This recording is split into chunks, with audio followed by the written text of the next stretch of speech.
All right, so I'm going to start getting things set up so I can introduce this episode of Dana White's Contender Series. Of course, I'll be watching along with you guys.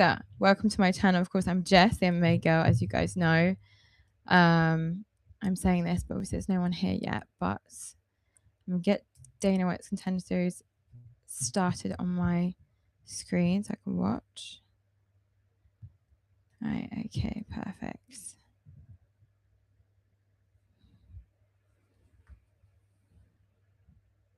So let's get into the fighters. Right.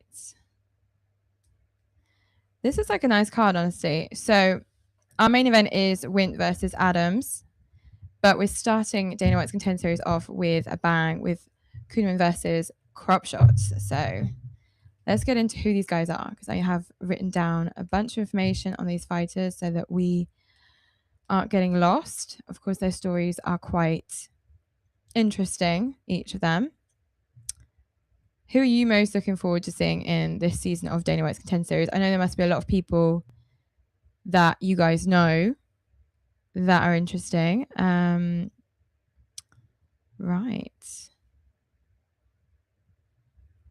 So, John Koonman versus Joseph Cropshoot. So John Koonman is 27 years old, 6 foot, 77.7 inch reach. He's at 10-0 currently. John was meant to fight on Dana White's Contender Series last year, but he got injured. He's a unit and has ran through all 10 of his opponents. He has also taken a half year off, which, you know, of course, not a big deal. But his heavy top game is suffocating and he's got power in his hands. Joseph, on the other hand, Joseph Cropshots, he is coming off a massive underdog win to claim the LFA title. So this is an LFA former title contender and title winner coming in for Dana White's Contender Series. We see a lot of LFA guys coming in, both men, of course, representing the USA. He's been finished in all 3 of his losses, which is worrying, but his style is very entertaining. So he's got that old school Nate Diaz style, and it's very fun to watch. So both guys are very good on the ground. This fight could end up staying on the feet. And if that's the case, I think Joseph should be the underdog in here because he can get finished on the feet. That is for sure. So I'm going to show you guys the face-to-face of Joseph and John Koonman. Hopefully you'll get them right.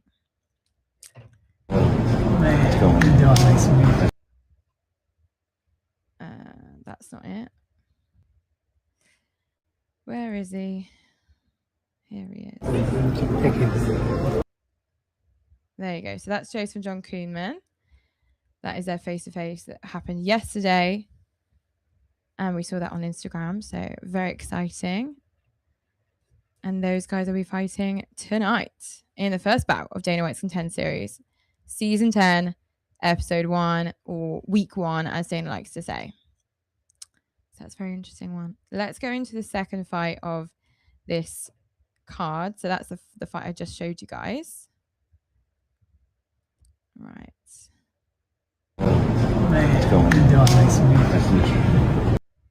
So that is Ananias Mulumba, and he'll be facing Tom Pagliarulo. Right, so Tom is representing the America, and Mulumba is representing...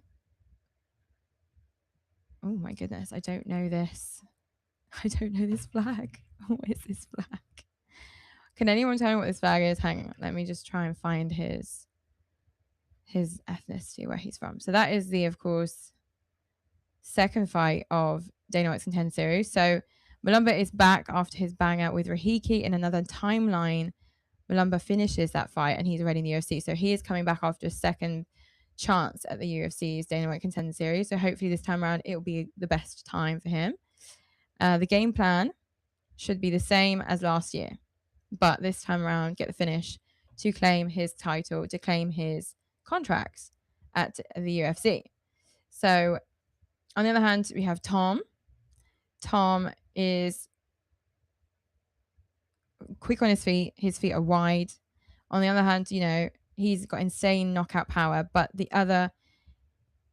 fact that he's quite quick on his feet and he's a bit vulnerable sometimes with his guard, that makes him quite vulnerable to a takedown, and it makes him quite vulnerable to get hit. So if Malumba wants to take him down, he might do that easily, but Malumba could get slept badly as well. So this could be quite interesting, this fight, and that's the second bout on Dana White's Contender Series. Third bout on the Dana White's Contender Series is Fabrizio Escarrega versus Abe Alsaghir. Let me show you guys those two. Hang on.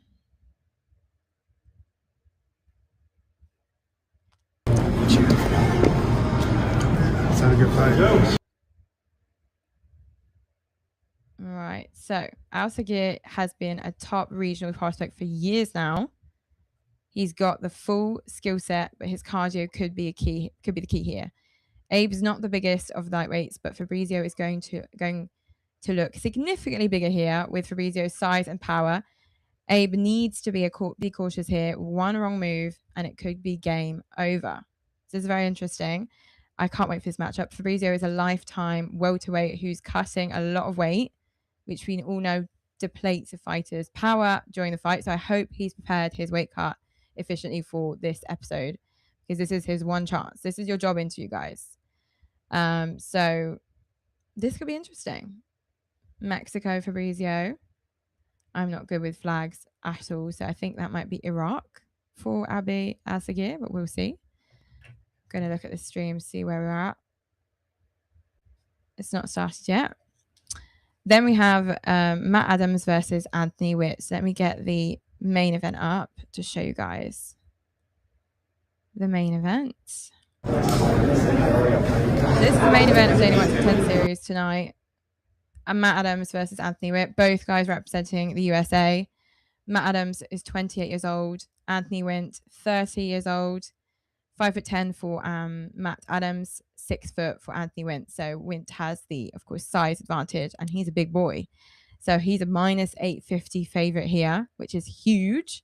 Both men have 6 victories, and unfortunately, Matt Adams has got 2 defeats on his record, whereas Anthony Witt has no losses on his record. So he is a undefeated fighter for now. 6 wins, 0 losses, TKO, decision, submission. Nice. Only 1 decision on his record, so that's really good. And the only way that Matt Adams has been finished is via sub. So this is the first of many heavyweight bouts that I'm excited about from Dana White's Contender Series. So very exciting to watch. So lots of big stars, of course, have come from Dana White's Contender Series, as you guys know.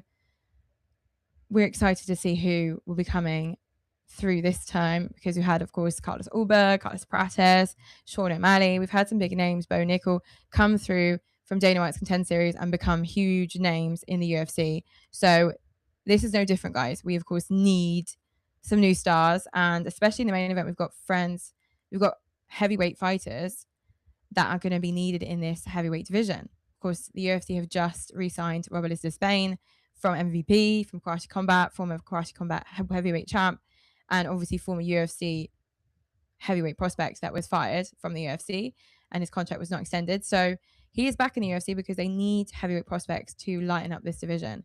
And I hope that they'll be able to find some during this Dana White's Contender Series season. That could be quite interesting. They've still not started. I'm on the UFC Fight Pass website, and they've not started the stream yet. They've started the stream, but obviously they're showing us just clips of the older fighters. They're showing us Sean O'Malley, Navajo Sterling, a lot of big names that are now household names in the UFC. And we are just watching them become who they are little by little. So I'm going to put this on the screen whilst I watch, so you guys know what I'm talking about, for those who aren't watching. For those of you who are watching Dana White's Contender Series with me on Watch Along, let me know. I'd love to know if you guys are watching at the same time as you're watching my videos. It's quite interesting. Right. When are they going to start this? Come along. 100 fighters. Yeah. They're showing us Luna Kavanagh. They're showing us, of course, Mario Pinto, Bahamondes, some big names that have come from Dana White's Contender Series. Sometimes we forget who's come from Dana White's Contender Series. Even Jamahal Hill, former light heavyweight champ, new heavyweight, is from Dana White's Contender Series. We cannot forget that, guys. That is interesting. This season looks interesting. This episode looks very juicy, interesting. So I'm really excited. Let's go, Dana. We need to get this ball rolling. And I don't know if Dana's going to be there because he was in Ireland just last weekend for Zuva Boxing's event. So I'm not sure if Dana's going to be here, but he should be. It wouldn't be Dana White's Contender Series without Dana. Right, so showing us Las Vegas now. So it should be starting very soon. It is currently 1 a.m. in France. Let me know what time it is where you guys are. I'm very tired, but we get along with things. We do things. Everything's cool. Okay. Come along, Dana. Okay. So now they're showing us the featured heavyweight bout, Wint versus Adams, for their main event. So hopefully the first bout will begin very shortly. I'm very excited. Have you guys seen the new updated Apex? I love the Apex now. I've never been a hater of the Apex. However, I know there's a lot of people who hate the Apex and despise watching their Apex cards. I don't mind the cards. Obviously, some cards are not as good as others at the Apex, but some cards are very standout Apex cards. But the Apex is looking brilliant. I think when we saw the card last weekend, of course, Gamrot versus Selkilled, it looked really big. It looked like a little arena. They can now hold 1,200 people in the Apex. They've got obviously a bar. They've got a merch store. It looks great. And I think it's a really homely environment. So those of you who don't like the Apex, let me know. But I love it. I have no issue with the Apex. So we have Laura and Tom Felder as our commentating team. Lots of big favourites on this Dana White's Contenders season. First week of 10 weeks. So we have 10 weeks of lives together, guys. This is the first time I'm actually going to be consistent and do lives every week pertaining to something UFC related, of course. And the first fight is, of course, going to be coming up very soon. They're just introducing us to the other fights. Come along now. It's been 13 minutes. Come along, UFC. Here we go. I think they're going to start bringing the fighters. The main event prospect, Anthony Wint, looks super scary. I'm very excited to see that heavyweight bout. He does it all. Submission, KO, very powerful puncher. And a good precision in terms of his striking, because sometimes you see some strikers, they haven't got that precision. They know that they can get that one hit and their opponent can fall. But with the lack of precision and the lack of a good defense in a guard, they can get also smothered and knocked out also. So they need to be careful. His opponent, Matt Davis, is a little bit more, I would say, on the, as most MMA fans would say, on the Louis Sutherland side of things. Louis Sutherland is that kind of beefy, less muscular prospect in the heavyweight division. No problem with that. It just needs to be efficient enough so your cardio stays efficient, because if you're a big, I wouldn't say fat, but big beefy heavyweight, I don't think that you should sign to the UFC. We need guys with bigger heavyweight bodies, cardio, etc. So I'm excited to see what happens in the main event, but I think I know what will happen. Of course, the undefeated win will get the win here, I think, for sure. Right, so showing us the next matchup. Come along, UFC. I'm impatient as hell to watch this fight. Two huge prospects coming in for the first fight of Dana White's Contender Series Season 10, Week 1. Really exciting prospects. Of course, this is their job interview, so a lot of the prospects are going to really give it their all. It's a shame, though, when you look at things like Dana White's Contender Series, of course, they're going to give it their all in the first fight. This is in front of the boss. This is in front of Dana. But are they going to do that throughout the rest of their career? Some people have obviously maintained that, i.e. Carlos Prates. But some people at the start of their UFC career, once they signed with Dana White's Contender Series, they took the foot off the gas a little bit, which is a shame. All right. They're still showing us examples of the finishes from Malumba, who is not fighting next. Why are they showing this now? They should show this before the fights. So we're going to be seeing John Koonman versus Joe Cropshot first. And Koonman is a strong favorite here in this fight. Let's go, guys. They're about to make the entrances for Dana White's Contender Series. So we're getting Cropshot 3 rounds in the middleweight division. And of course, we have Koonman versus Cropshot, middleweight, 3 rounds. Going to be exciting. Both guys, of course, as I said, are representing the USA. Very exciting. Let's go. A lot of US-based fighters here from the regional scene in the USA. Who is watching on Paramount Plus? I'm watching on UFC Fight Pass, of course, but who is watching on Paramount Plus? Let me know. Okay, John Koonman is from the APFC, and Cropshot is from 559 Fights. Malumbo is from UAE Warriors. Pagliarulo is from Cage Fury FC. Bilal Hassan is from Cage Fury FC as well. And Esperanza is also from Cage Fury FC. Let's go. They're still doing an intro here. I can't believe we're still waiting. It's 1 a.m. here, 1:17 a.m. We've been on here for 17 minutes UFC. Why are we not getting the first fight? This is why it's finishing at 3 a.m. Let's go. I don't even know why they're talking about money lines. I think betting on UFC's Dana White's Contender Series must be very difficult, honestly. John Koonman versus Joe Cropshot. Come along. I don't want to know about parlays. Who is betting on Dana White's Contender Series right now? In France, we don't get to bet on Dana White's Contender Series. Unfortunately, we're not allowed to.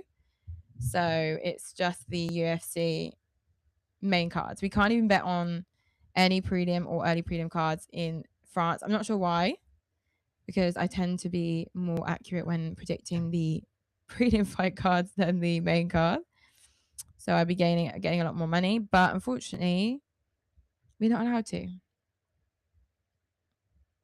Come on.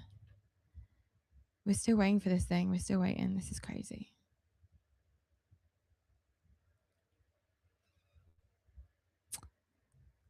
I'm getting bored, Dana White. We need to get the first fight out, please. And the odds, of course, for finishes are very high. Very low, sorry. You don't get any money if you bet on finishes on Dana White's Contender Series. Okay, we're going to see these guys come out in a second now. Joe Cropshot is getting ready. He's a Brazilian Jiu-Jitsu black belt at 8-3. He's a very hot prospect here.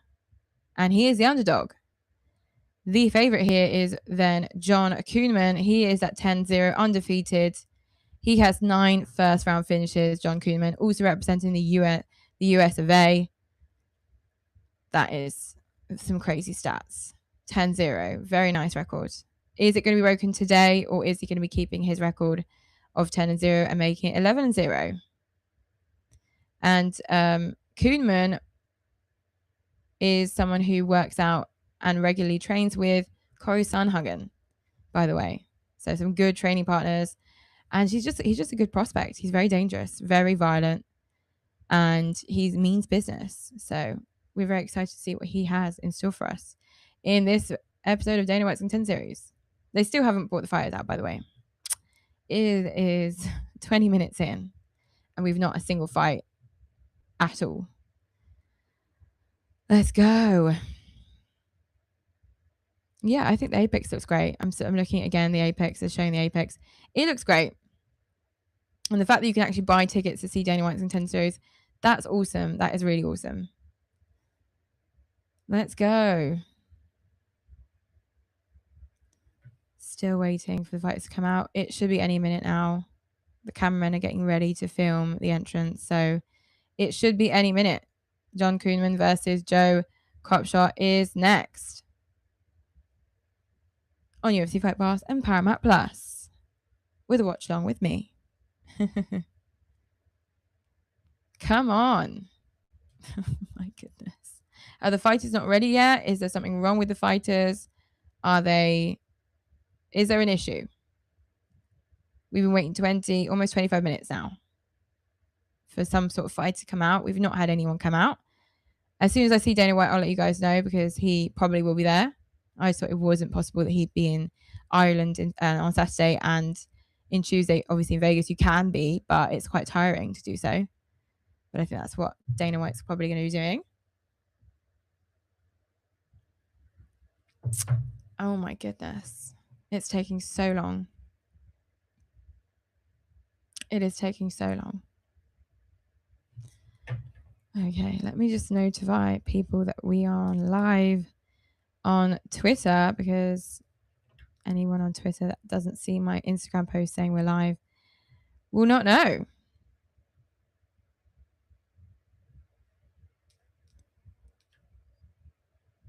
We still haven't got the fight. We're still waiting for the fight to start. Come on. I think next time I do my stream for Dana White's Contender Series, I'll start even later. I think I could almost afford to start 30 minutes into the stream because we have nothing here. We just have the apex visible and we don't have any form of fights. Nothing. Come along. They really like to make us wait. Hopefully we'll see some refs that we like in the game.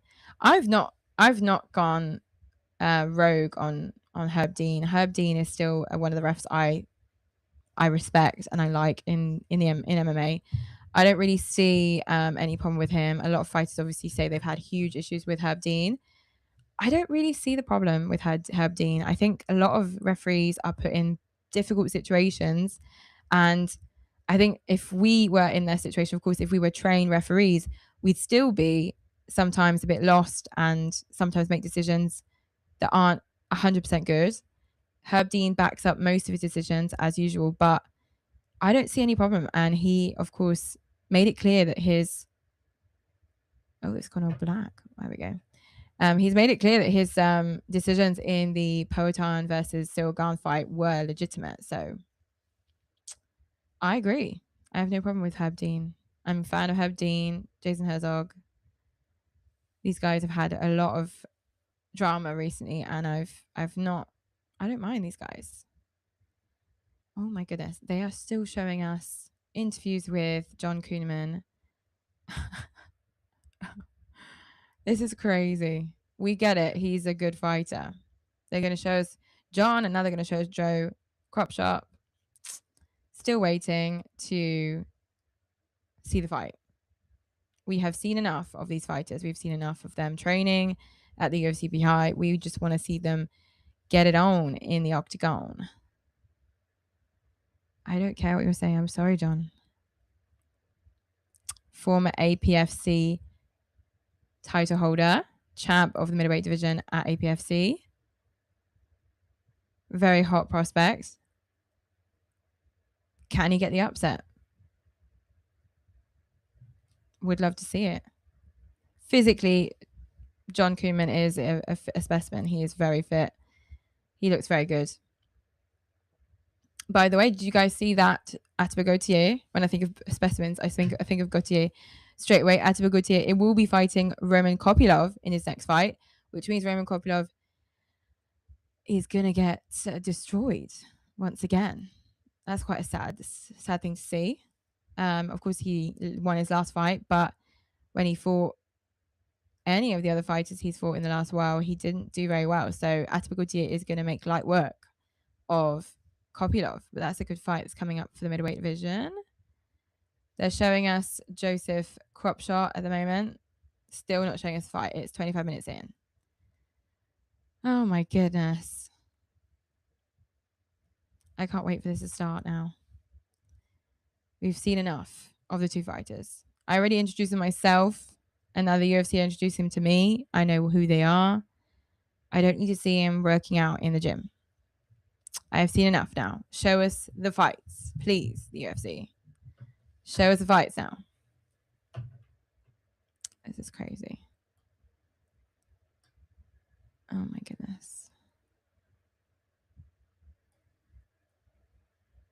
It's not started yet. No. Hello. Not yet. Oh my goodness. I just can't wait for this fight to start. It's just taking so long. That's the problem I have with Dana White's Contender Series. They show us way too many replays of the fighters' fights. We get it. We've seen it. We see them. We see where they come from. There's no need to show us this. But they have to show us just to get an idea of who the fighter is once again. And they're stalling a bit. They're just showing right now that Joe Copshot had a really bad injury to his left eye in his last fight. He could have been blind in one eye. He could have been a Michael Bisping. But he wasn't. So Copshot is the favorite here, and he is ready to fight John Koonman. We are ready to see the fight, and they're still not showing us the fight. It's going to be 30 minutes in, and we've still not got any fights from Dana White's Contender Series. I don't know what's going to go on. I hope they don't do this after every fight, because this is going to bore me very quickly. Okay. Here we go. The walkout. Joe Copshot walks out first, looking fit, meaning business, from California. Let's go. Yes, I'm so excited. Okay, he's going to get himself Vaselined up. Oh my goodness. First fight of the first episode of Dana White Contender Series Season 10. So Joe Copshot is currently on a 4-fight win streak. He finished all 8 wins with 2 knockouts and 6 submissions. He was a former, of course, LFA middleweight champ. And he is currently getting patted down by Mike Beltran.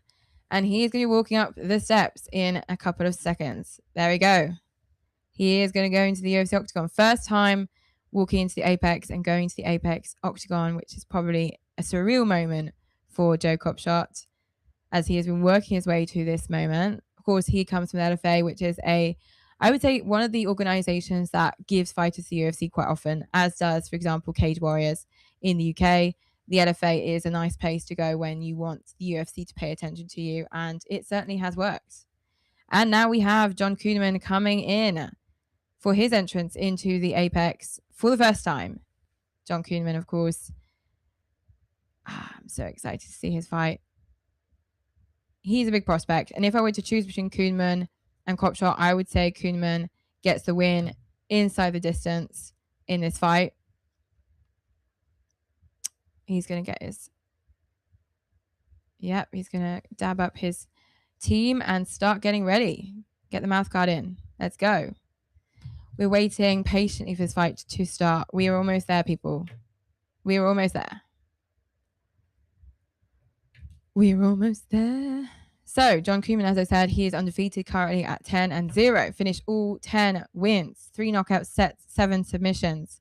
Trains with UFC lightweight champ Justin Gaethje. As I said, he trains closely, of course, to Corey Sandhagen as well, and Trevor Whitman. But he's not with Trevor Whitman, but he trains with Trevor Whitman's students. So, very nice training partners to come into the UFC with. And now he is making his way into the Octagon for the first time in his entire career. Let's go. Okay. The odds are stating that the Koonman via decision is plus 700. So Koonman should get the knockout or the finish submission. Probably the submission, but if he wants to make a good impression on the UFC, he's going to have to get a finish here via KO. I think submission wins, they're good. But of course, they need to be well fought for the UFC to be impressed. Because just showing off your jiu-jitsu is not good enough. Joe Copshot has a height advantage. He is at 6'3" to Koonman's 5'9", with 79-inch reach for Joe Copshot and 73.5-inch reach for Koonman. Herb Dean is our ref, guys. I was just talking about him earlier. Let's go. The fight has started. Koonman directly taking all the space in the octagon. There's already a lot of heavy hitting from Koonman's side, guys. He is fast on his feet and he's looking to get that knockout quickly. Oh my goodness. Oh my goodness. The height difference, however, is enormous here. Koonman is a small man next to Cropshot. Koonman, however, just took a couple punches from Cropshot and he probably has already got a broken nose, guys. Oh my goodness. Those high kicks from Cropshot are nasty. And he's getting he's getting those jabs in. Koonman is trying to dominate, but Cropshot is getting those jabs in. He's jabbing much less, but he's getting the jabs in and he's hitting hard. Now they're in the clinch, obviously. And they're back on their feet. No clinch. Here we go. Cropshot is just kicking and kicking Koonman. I think I'd be wrong here. By the looks of this first minute or so, Cropshot could get the win here. And now he's taken the control of the octagon. All of Koonman's strikes are not landing. He's trying to land strikes and he's getting... Oh! Koonman is taking over. Oh, that was close. There was almost a knockout there, guys. We're not there yet. Cropshot needs to get those kicks back to get Koonman away from him. Wow, the reach advantage for Cropshot is extraordinary for him in this fight. And he has those longer legs, longer body, reach advantage. Koonman can't find his range, guys. Koonman can't find it. He's not getting any of his jabs landing. I think probably 10% of his jabs are landing, whereas Koonman is landing most of his jabs. And if he's not jabbing, he's kicking in the abdomen. And it's nasty. I think Koonman's going to have to go overhand all the time. He's going to have to do a bit of a Gaethje overhand. You can tell he trains with Gaethje looking at this fight. He's going to have to try the Gaethje overhands because he's not going to be able to touch Cropshot with simple jabs. Simple 1-2s are not going to cut it here. This is very lively, guys. Both men looking a bit bloodied up, but of course Cropshot has bloodied up Koonman way more than Koonman has bloodied up Cropshot here. Very interesting. Oh. Nice exchange between both guys. Cropshot has the control here. Ooh, nice jab from Koonman. This is looking very interesting. Oh my goodness. Okay. This is slowing down a bit. Both men looking very worn out. I think they've got good cardio, but they just look like they've taken a lot of damage in the last 3 minutes. The first 3 minutes of the fight, they've already taken a lot of damage to their faces, especially Koonman. He's having to fend off all those high kicks as well. Those low kicks, those kicks to the abdomen. It's not easy for him here. Oh, nice. Koonman's taking over. His jabs are landing now. Finally. Okay. They're avoiding each other a bit now.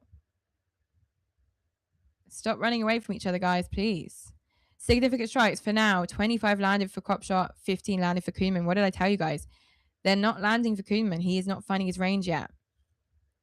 He's having a tough time finding that range, whereas Cropshot obviously has that reach advantage. He's able to get those shots in quite easily. But, Cropshot is on the ground. He slipped, though. It was not at all a knockdown. He's back on his feet straight away. Cropshot, he could have got finished here. Koonman could have used the position to get a submission because he has obviously 7 submissions in his locker out of his 10 wins. I don't know why, but Koonman is smiling all the way through this last part of the first round. I mean, he's landing some good overhands, but that's about it. He's not had any knockdowns. Cropshot is getting some nice jabs in. You can tell Koonman hits harder, but Cropshot is able to land more. So it's kind of equaling itself out here. Nice low kick from Cropshot once again. Those low kicks are very nice. Kicks to the abdomen, very efficient. Koonman is not at all defending those kicks. He's trying to land some kicks himself, but he's not defending them very well. Now they're in the clinch a little bit. Reverse positions for Koonman. Koonman in control. It's not really going anywhere from here. 5 seconds to the end of this round. Whoa, a nice overhand from Koeman once again. The round is done. Oh my goodness. Very interesting first round. I would say a slight advantage for Crop Shot if I were to choose who won that round, but it's a very close one, 10-9 for Crop Shot. But I think in terms of significant strikes, towards the end, we got a few more for Crop Shot here, for Koeman as well. Very exciting fight, guys. This is looking good. As I said to you, I predicted that Koeman would win, so I'm not retracting my prediction, but this is looking bad for Koeman if he takes any more damage. His nose looks nasty. He's definitely broken his nose. It's all large and swollen right now. I think it was one of the first jabs he got. He took a first nasty jab from Crop Shot and then he broke his nose. Both men, of course, they're showing the replay now, exchanging some nasty blows, but Crop Shot just got the advantage here because he was able to gauge that distance, whereas Koeman was not able to gauge his distance with Crop Shot's large range and large reach. Second round started, guys, and Dana White is with us. Dana White, Hunter Campbell, and of course, Sean Shelby. Oh, nice low kick in the abdomen for Koeman. Once again, those kicks are really nice. He's probably hurting. Sorry, Crop Shot landing those kicks. Sorry, Koeman is probably hurting right now from those low kicks. Nice takedown from Crop Shot. I didn't expect Crop Shot to get the takedown here. Koeman's the one who's got 7 submissions out of his 10 finishes, not Crop Shot. Interesting. He was quite easily taken down, but they're back on the feet now. In the clinch, and now they're back on the feet, ready to strike. I don't know when, but there's going to be finish here, probably. I think midway through this round or in the third round, there's going to be a finish. I'm not sure from either guys who it will be. Wow, Koeman is getting those shots landed. He's having to be messy with it. He's having to do some dirty boxing here because his reach is a lot less than Crop Shot. So he's having to do some dirty boxing, get hit to hit.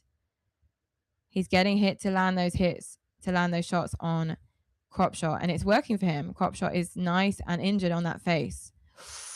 Ooh, Crop Shot landed some nice jabs though, however. This could go either way, guys. This is really 50-50 right now. Let me know if you guys are watching with me, what you guys are thinking of this fight for now. This is really exciting. Of course it is. This is Dana White's Contender Series. It's very exciting. Crop Shot has the control now. I think if this goes to the judges' scorecard, they could give this one to Crop Shot, but it won't be enough to get a contract, guys. You need a finish here. Just landing some good strikes on both of your opponents, that's not enough. Come along. Koeman looks very tired. Crop Shot has 50 significant strikes to Koeman's 24. We have a huge advantage for Crop Shot here. Of course, as I said, he's got that reach advantage and it's working for him. He's getting those body shots in. He's getting those kicks to the abdomen. He's able to gauge that distance for some nice 1-2s. It's nothing like Koeman's game. Koeman is not able to gauge that distance. Still not able to gauge it. Oh, a nice left hand. A left hook from Crop Shot that sent Koeman a little bit to the left, a little bit to the right, but he didn't fall down. Koeman can take a hit, though. I'll give him that because he's taken the double the amount of hits. Oh! Crop Shot is down. It's like they fell together. Crop Shot was knocked down. Koeman slipped. And now Koeman's going to try and get it. Oh, he tried the guillotine. Oh, Herb Dean almost got... Crop Shot was able to get back up and Herb Dean was right behind him. He almost fell onto a Herb Dean. That is crazy. Not seen that in a while. I see that more in sumo wrestling where the ref gets knocked down, but not in MMA. Oh my goodness. Crop Shot is landing some nice strikes, but he looks tired now. I think out of the two, Crop Shot is the most tired of the two. Koeman has a good level of cardio. They're getting very injured, however, both men. Crop Shot looks like he's taken more damage in this round than the first. But he's still up in terms of points because he has landed more significant strikes for now. Wow. Come on, guys. They're getting tired. There's less action now in this round, or in this part of the round. We're at 1 minute left to the second round, and Koeman is taking over. He's taken the control of the octagon, and he is landing some good strikes. I'm not saying he's found his distance, but as I said, he's getting in there with that dirty boxing and those overhand rights. And it's working for him from time to time. Koeman trying the high kick once again. Didn't work out this time. Might work out for him again. Getting those low kicks, crop shot. Oh my goodness. Crop shot. The bigger guy, as I said. Oh, nice kick to the abdomen from crop shot. Oh my goodness. That's all he's got left in his locker, I think. He's very tired. His power is gone. Koeman still has his power. The smaller guy has his power. Nice hook. Nice left hand. He is getting those shots landed on crop shot. He could have finished him right then. Oh my goodness, Koeman. Why couldn't you get the finish? I will give it to crop shot. He took those shots really well. And we're nearing the end of the second round of this first fight of Dana White's Contender Series Season 10, Week 1. Okay, going into the third round now, of course. Got that little break. Yeah, both guys look really damaged, but Koeman is now the less damaged fighter here. Cropshot is badly beaten up. I think he's opened his forehead a little bit even. Not looking good. I think Koeman needs a finish here to get the win, but he needs a finish to get a contract, because I don't think that is enough to get a contract. Just good striking and getting yourself out of a bad situation, I'm not sure it was enough. I am not sure.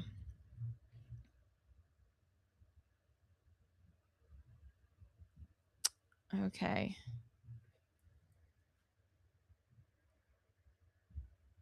Yep.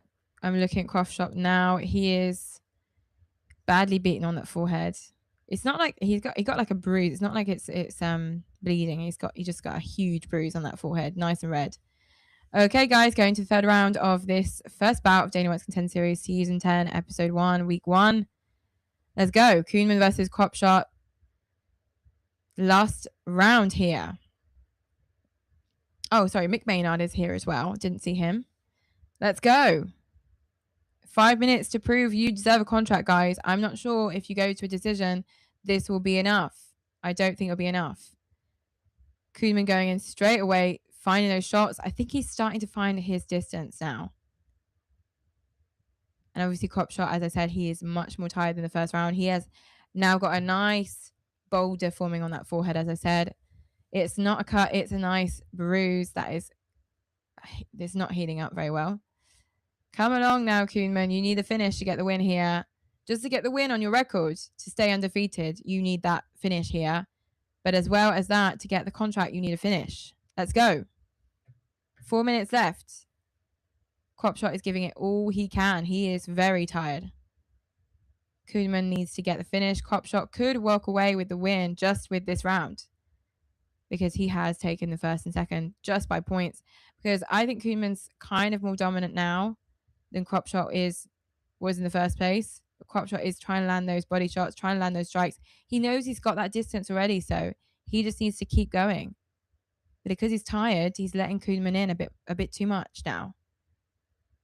If Koeman keeps going, he could finish Cropshot, and he needs that. Come on, Koeman. I said you'd win. Come along. Ooh, nice shots in the clinch. Oh. Koeman is rocked right now. Oh my goodness. What is going on here? Why? Guys, you need to speed things up. These guys are really knackered. But of course they are, because they're giving it their all, and it's in front of the bosses. So they need to give it their all and get the finish, because both guys don't want to get finished. No one is going down. They are taking those shots like dogs. And it's not a performance tonight scenario where they're going to be able to get a contract for the decision win. I don't think Dana will sign either of these guys if there's no finish here. It's not good enough. Koeman needs that finish. Cropshot needs that finish too.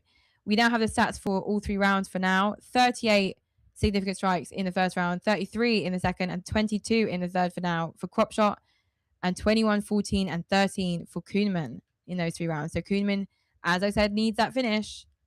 2.5 minutes left, halfway through the last round of this first bout of the UFC Dana White Contender Series Season 10, Episode 1. And we haven't got a finish yet. Cropshot looks horribly beaten up, but he's going to win this fight. And I don't think either man are going to get a contract here. Come on. Cropshot is not able to land those shots now. I don't know what's happening. He's getting way too tired. Come on. He's getting those nice low kicks in the abdomen, but it's not enough. Koonman he's taken everything he's been given, but it's not enough. Body strikes from Cropshot over the 3 rounds, 47 body shots and 1 for Koonman. I'm telling you guys, those low kicks into the abdomen are nasty, and he was getting some nice left hands into the abdomen as well. Cropshot closing in on Koonman for that close range striking. Didn't work. Koonman getting the last shots in. 1.5 minutes left of this first bout. 1.5 minutes to get a finish, guys. 1.5 minutes for fight for your contracts. But it's not enough. It's not going to be enough otherwise. Koonman landing some nice strikes towards the end, but it's not enough, Koonman. You need to get the finish here. Cropshot is trying to play it safe, going into that clinch. I think he's just going to try and wrestle for the next minute just to finish this round, but that's not very impressive. I honestly find that really annoying. You cannot wrestle in this fight. You cannot, please. Now Koonman is taking it out. Koonman tried to take down.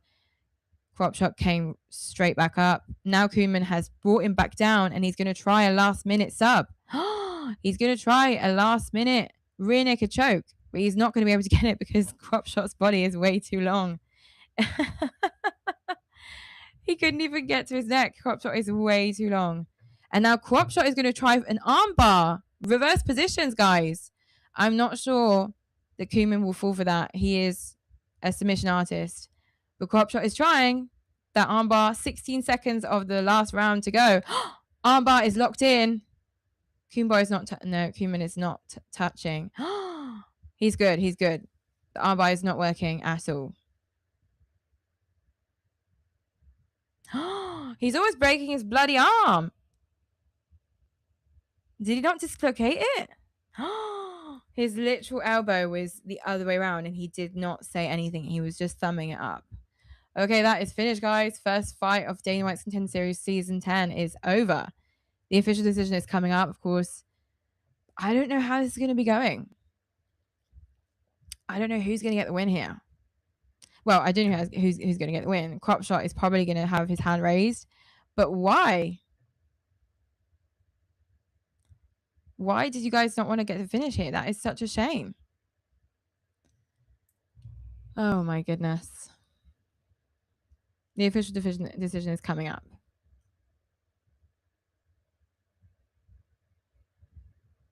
Both men did a good job, and of course, Koonman tried to dominate in those last few minutes, but it wasn't enough. Definitely wasn't enough there.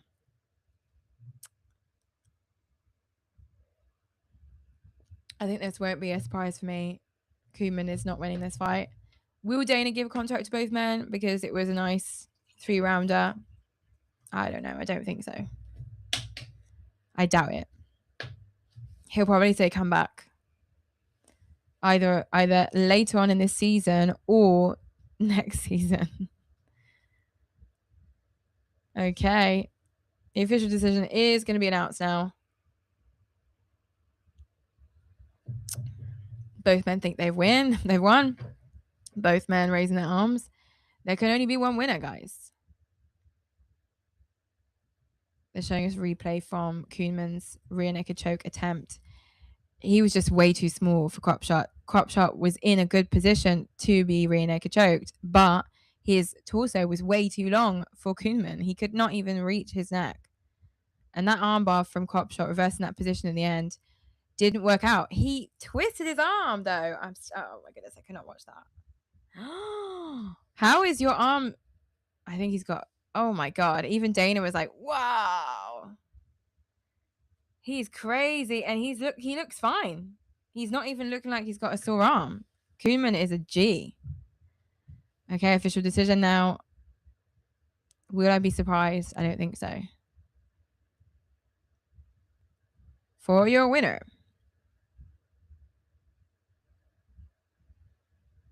Let's go. Crop shot. Okay. He got the win, but as I said, I don't think that's going to be enough. Joe Cropshot, nice UD victory. You took away John Koonman's zeros. He's no longer undefeated in his MMA career, his pro MMA career. But is that going to be enough? I don't know. That's why he's not looking that happy. They're taking photos, obviously, his team are taking photos in the octagon because it's a huge experience. Unforgettable. And if he doesn't sign tonight, then it'll be a once in a lifetime experience they won't relive. But I think they're going to need to. I think the UFC and obviously Sean Shelby, Dana White, Mick Maynard, Hunter Campbell, they're going to have to think about this because giving a contract to Cropshot would be, I don't think it would be a good idea.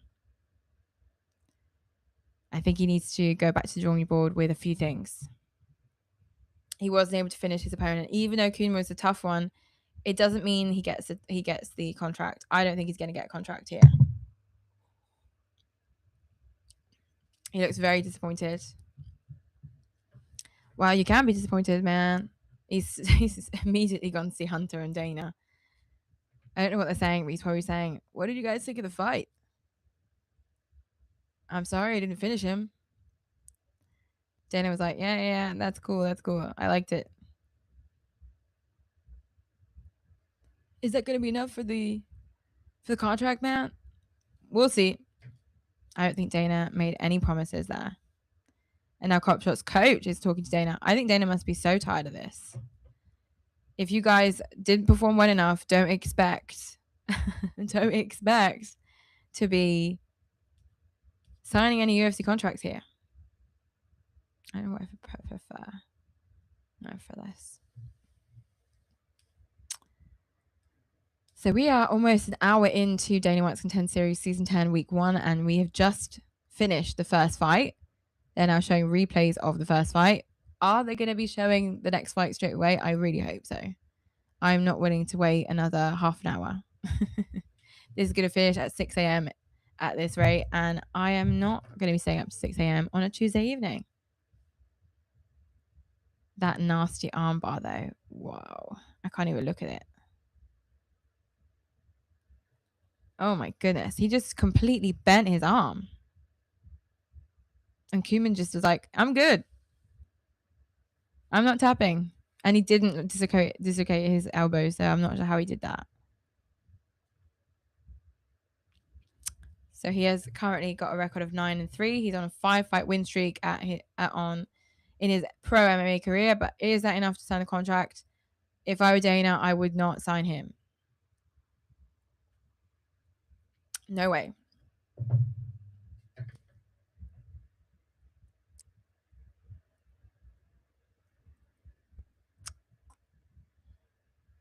Finished 8 of 9 wins. So he's had 2 knockouts, 8 submissions, but 8 of 9 wins now because, of course, this win was via unanimous decision. So he's used to getting that finish on his opponents. We'll give him that. But unfortunately, is that going to be enough? How was that? Oh, my goodness. They're showing the arm again.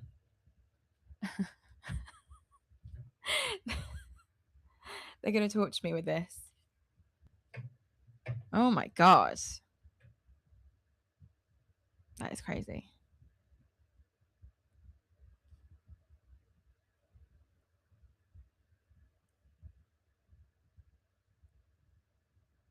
I don't think he's going to get the contract, guys. I do not think this is going to happen. Former LFA middleweight champ. He's still the LFA middleweight champ, obviously. Because if it doesn't work out, he's going to go back to the LFA, obviously. But good luck to Joe. Let's see if he gets that win. He gets that contract, sorry.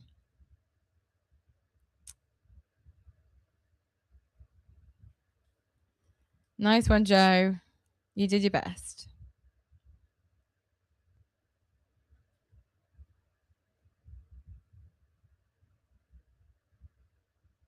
of course, now we're going on to the second fight. So let me show you guys.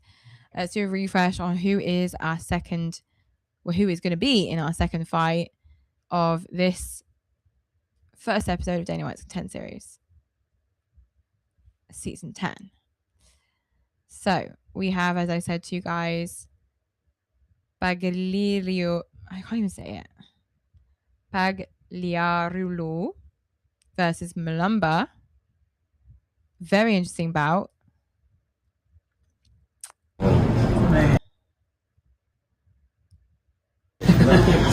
No, why are you showing me this? Malumba is a small guy here. And the guy with the name that's hard to pronounce is just here, representing USA. Very exciting kickoff for this next fight of Dana White's Contender Series. Can't wait to see who will win this one. Hopefully there'll be a finish here, because in the first fight there was no finish. Okay. The new guys are getting warmed up. So Tom Pagliaro, he's getting warmed up. 8 wins by knockout. He is currently on a 10 record, 10 wins to 2 defeats. That is his record currently. Malumba is 5-time national champion in Kyokushin Karate. He's a 10-3. Let's hope we get finished in this fight. Both men need a finish to impress the bosses to have a guaranteed contract signing. I just hope they don't show 10 minutes of replays of their fights, because I'm not willing to wait for that. They're showing the advertisement for UFC BJJ right now on my screen. Who watches UFC BJJ? Because I saw a funny video on that saying, how come UFC BJJ is less popular, than RAF wrestling? Of course, 2 different sports here, jiu-jitsu and wrestling, but same kind of DNA, focusing on one part of mixed martial arts instead of going through all the martial arts. So what do you guys think of UFC BJJ? Why is it selling less than RAF wrestling? It's not like RAF are easier to find. You need to watch it live on Fox Nation. So you need a Fox Nation subscription in the US to watch RAF wrestling. Of course, I have the answer to that quite easily, because RAF wrestling is a lot more accessible in terms of who they bring to RAF. We have, of course, another fight announced for Arman Tsarukyan. I think he wants to be on every RAF card ever. But this time around, he's going to be fighting Dylan Dennis, who has already fought Khamzat Chimaev at RAF. And I'm just mentioning those names, but we have, of course, a fight between Luke Rockhold and Joe Pyfer coming up at RAF. Sean Brady's making his RAF debut soon.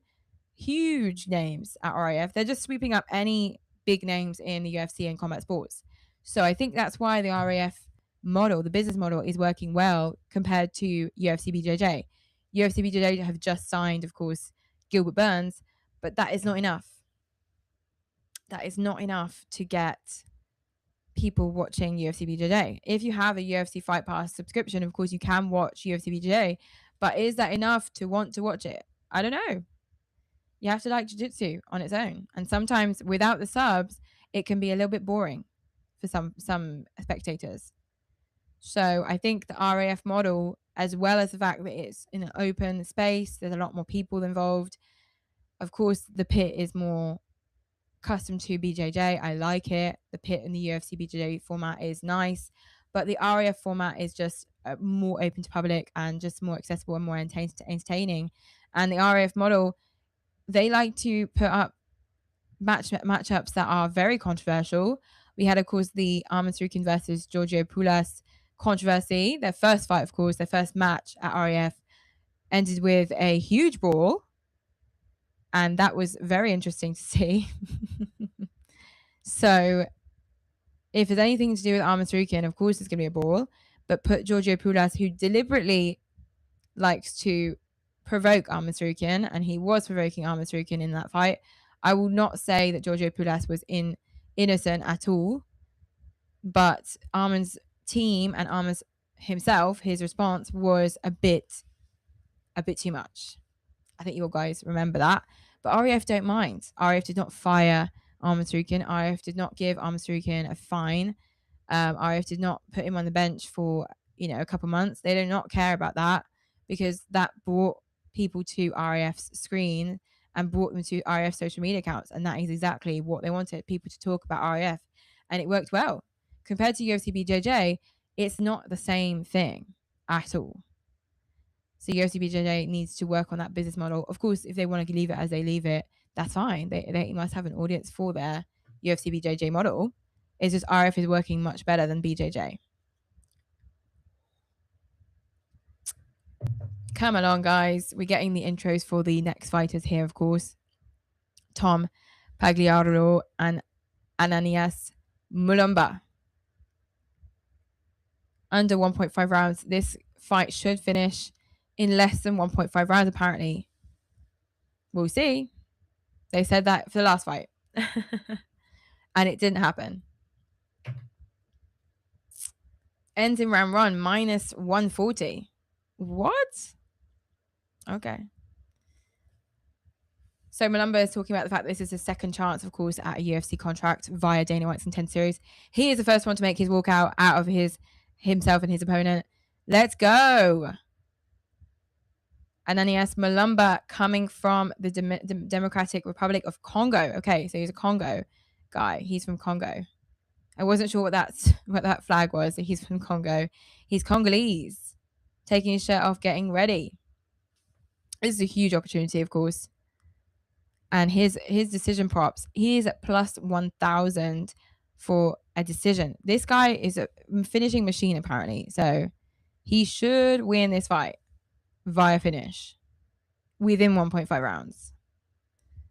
He's on 6 first round finishes, finished all 10 of his wins, 5 knockouts, 5 subs. Karate black belt, of course, as I said. Very interesting fighter. I can't wait to see his fighting style in a UFC octagon, because from what they've been showing us, he looks dangerous. Okay, he's making his walkout for the second time in his career at Dana White's Contender Series. Let's go. Of course, I said he got injured in his first fight. Mulumba inside the distance to win is at minus 120. As I said, he should get a finish here, unless his opponent gets a finish before him, of course. Here we go. And this is, again, a fight between a man who is very small in Mulumba and Tom Pagliaro. He is very tall. He, of course, has the reach and size advantage. I will read those stats out once we get the tailored tape over on the screen. Inside the distance for Tom, however, plus 150. So Corey Sandhagen's training partner is probably more likely to get a decision here if he wins this fight. And that won't be enough unless it's a huge fight to get a UFC contract. So that needs to be, he needs to get a finish. Let's go. He's going to be walking up those steps as well. Got his mouth guard. Everyone's ready. Let's get the tail of his tape going. Let's go. Hang on. I shouldn't be making those sound effects. I have those sound effects.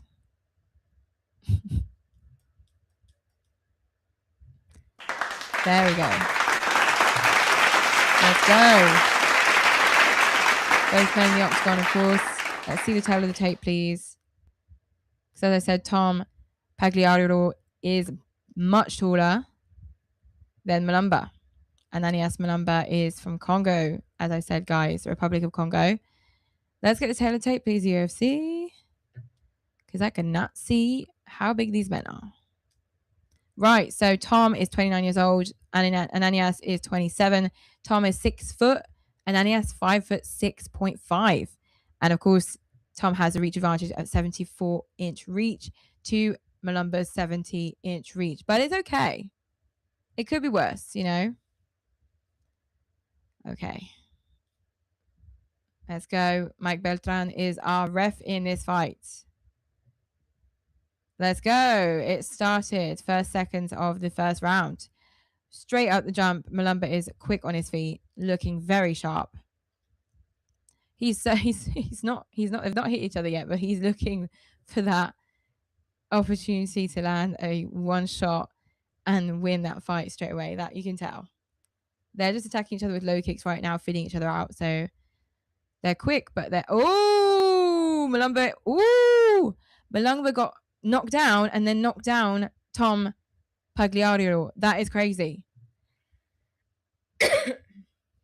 Both men back on their feet. Oh my goodness. This is definitely going to finish within the distance though. This will not go to a decision at all whatsoever. Oh my goodness. Tom almost knocked down Malumba once again. Malumba obviously trying to repost straight away. Nothing happening yet. You can tell as soon as one or the other is going to touch his opponent, one of them is going down. Nice high kick from Tom Pagliario. Didn't get it, didn't land, but nice attempt. Ooh, Malumba is going with those low kicks and Tom is going in with that counter jab. That is nice. High kick from Malumba twice in a row. Didn't do anything.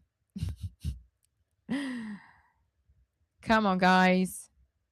This is supposed to finish within 1.5 rounds. It probably will, though. Nice high kick from Malumba. Again, Tom blocked it nicely.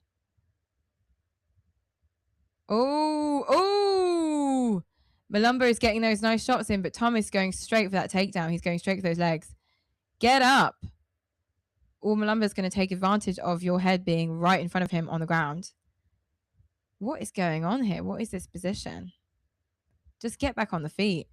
I think Malumba is going to win this fight. Tom is taking way too many shots. Even when he's going down for that takedown to those legs, Malumba is capitalizing on that, getting some nice jabs in whilst he's grounded. Okay, both men back on the feet. Both men ready for that next killer shot. Ooh, Tom Pagliario, nice shots, but that is not going to do any damage to Malumba. Now Malumba looks really tough. He's attacking those legs now. Tom almost slipped because of that nice leg low kick from Malumba. Malumba has all the dominance in this octagon. He has the control of the cage. And that doesn't seem to look like it's going to change because Pagliario... Oh, I was about to say he's not going forward. He is pushing forward now. But Malumba is constantly putting that pressure on. He almost knocked him out again. Oh my goodness. 2 minutes left of the first round and we've already had a lot of action. Nice takedown from Tom Pagliario. Nicely defended by Malumba. Getting back on those... Trying to get back on those feet. But is he going to be a victim of a submission, rear naked choke? We'll see. Tom has Malumba's back for now. Malumba has one knee on the ground, one knee up, and he is back up on the feet. Nice reversal of positions. Nice defense. Both men are really exciting, guys. Whoever wins this fight via finish then will get a contract for sure. Oh my goodness.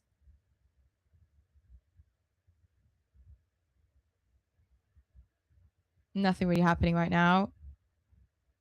Nice jab from Tom. Didn't do anything though. Nice right hand, but he didn't do anything.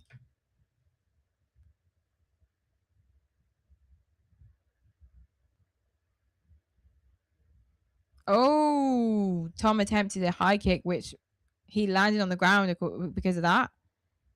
Nice takedown. Reverse positions directly by Malumba. Malumba is great on the ground. He's reversing those positions very well. He's just got that size disadvantage. He's much smaller. So Tom is able to ragdoll him a bit more on the ground, taking him down as if it was nothing. But Malumba is getting back up very quickly. He is already back up. 24 seconds left of the first round, and we have not had any brutal jabs. There were no shots in this round that caused immediate damage. So, ooh, Malumba getting those shots in though. 10 seconds to go. Nice high kick to the chest. I don't think there'll be any Malumba attempting the takedown. Don't know why. Okay, end of the first round. Well, I wouldn't say that was it was exciting, but it didn't show us much. Not a lot of damage taken from both guys. They're not hitting very hard right now. Those jabs aren't landing as nicely and cleanly as either guy would want. But they're going to need to pick up the pace again here, pick up that pace and try and get that win in the second round, because the further this goes to distance, the less likely there's a contract for either of these guys. Win or lose, you won't get a contract. This is not sufficient for a contract. I will give it to Tom, however. I'm seeing those replays. Whenever Malumba was trying to get those low kicks to cause damage to his calves, those calf kicks, Malumba, he was landing the calf kick, but Tom was getting the counter jab in straight away. So it wasn't as effective.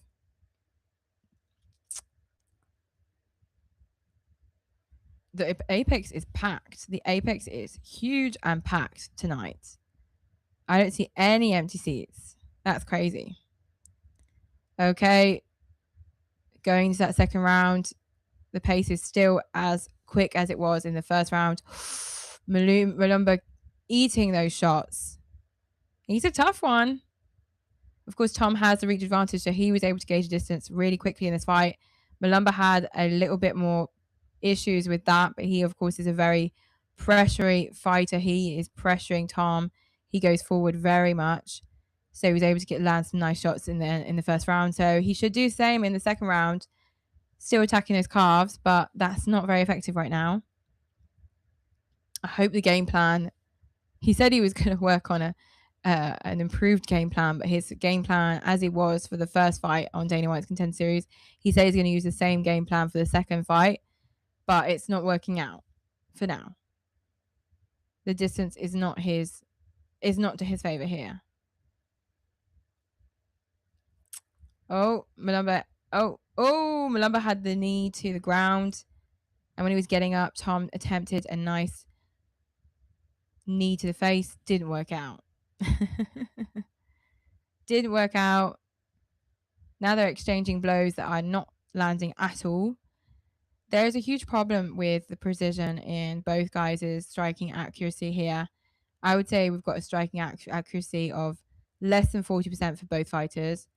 Takedowns, however, we have another takedown attempt from Tom Pagliario.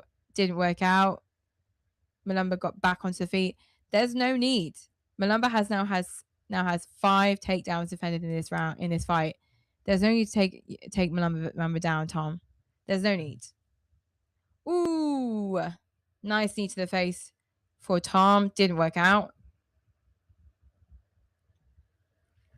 Come on, Tom.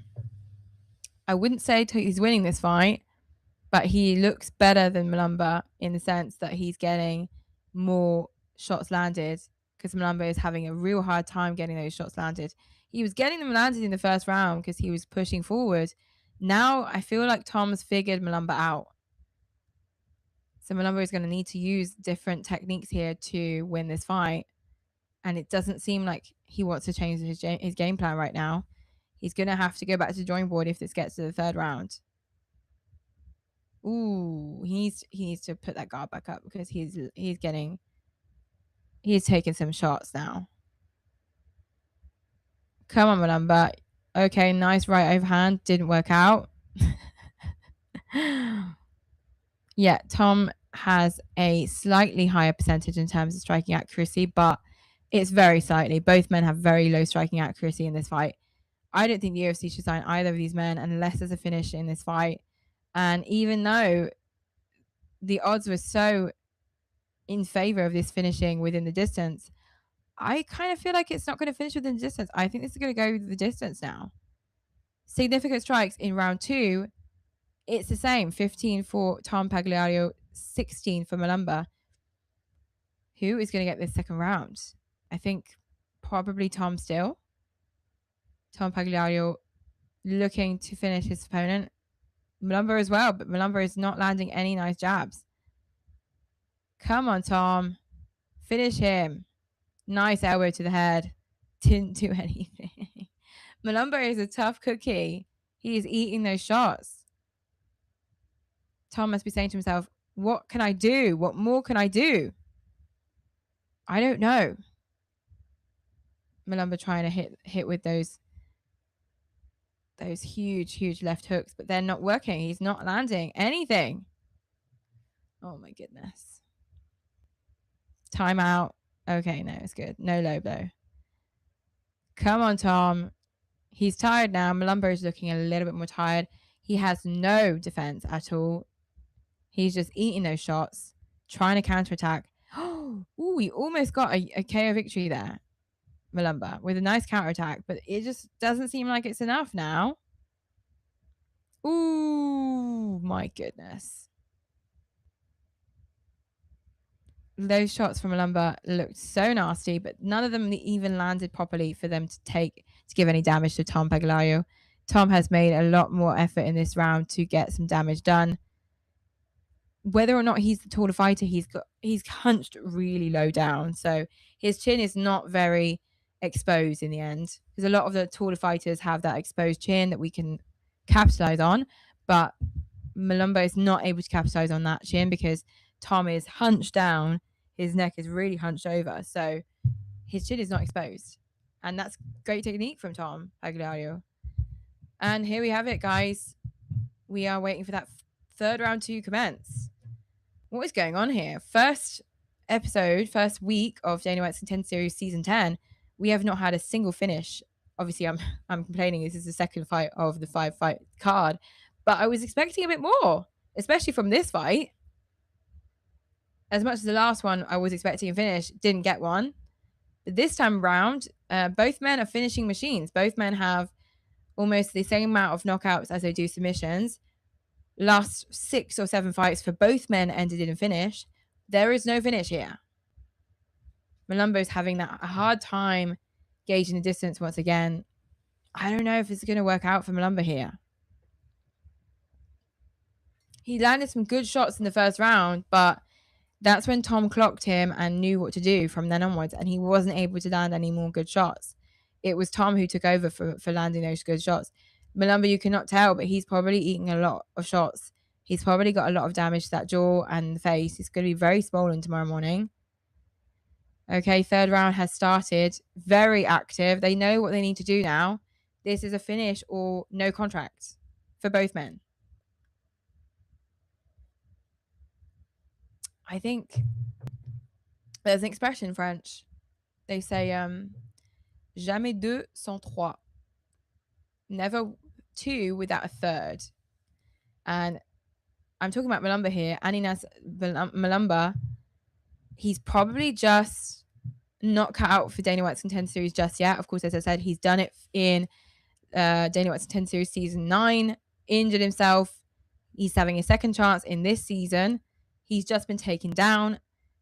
I think, unfortunately, his second time at Dana White's Contender Series is not going to be his last, and he's not going to get a contract tonight. He is now on his back on the ground, and Tom Pagliario is on him. He's trying to get out of that position, but Tom is very dominant on the ground. Oh, is he going to attempt some sort of submission? Probably. Is this the right time? Definitely. You have 3 minutes and 45 seconds left, Tom. Use it.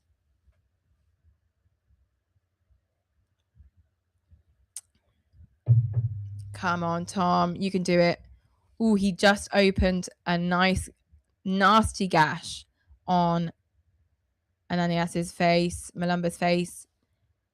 So he is bleeding profusely from the face now. But is that enough for Tom? No, it's not. Ground control, okay. You'll get the decision win, but is that going to be enough for contract? No way. He's going to attempt a submission, but he's probably not going to be able to lock that in. I don't see any point in them staying on the ground right now. They're on the ground. He's probably going to try to choke him out, but yeah, he's trying to choke him out now. It's not going to work, and it's not working. 2 minutes and 47 seconds. You need to either stand up and bang, or get the sub here, Tom. Malumba is finished. He is cooked. And by cooked, I mean he's tired. But he's still able to shuffle up until the fence of the cage. So he's doing things correctly, Malumba is. He's trying to defend himself, get himself against the cage. Tom is doing everything in his power to prevent him from getting up. So they're squirming around, but this is not doing anything. It's a shame, honestly. 2 minutes left. Nothing is happening. My number is nastily cut on the forehead, but that is not enough, guys. That is not enough. I think we're going to see another decision here. Almost 1 minute, 30 seconds left. I think Tom's going to probably have a ditch effort for some ground and pound or some sort of choke. Maybe a Darth choke. Yeah, he's going to try a Darth choke. Is he going to get it? Doesn't look like he is. No, he's not going to get it. These guys are not getting contracts. I feel like every season of Dana White's Contender Series, probably the first few episodes of each season, there are much less signatures. Correct me if I'm wrong, but I think the first fight set a precedent for the next episodes, the next weeks of fights. We have 10 weeks, obviously. And if these guys are performing the way they are performing currently, they're not going to get contracts, which is going to obviously scare the next week contenders. So next week contenders are probably going to say a good decision isn't enough to get the win. They're still on the ground, by the way. Okay, Tom is trying to get that ground and pound in. Malumba is trying to prevent him from getting too much ground and pound, but he is getting way too much damage. He's giving his back. Try rear naked choke, Tom. Okay. He may get the ground and pound victory. He's slowing in. Okay, ground and pound victory for Tom Pagliario. Yes. Dana White just said great. He just did this signal here. Does that mean top notch? But does that mean a contract? I don't think that means a contract here. I don't know. I hate when they go up to Dana White straight away and they're like, what do you think of what I just did? Hang on. He's not your boss yet. I'm trying to look and see what Dana's written on his paper, but you can't see. It's too microscopic. I don't know. If I were Dana, I would not give a contract to Tom. Not yet, at least. Sorry, Tom. Round of applause for both men, of course. Very nice fight.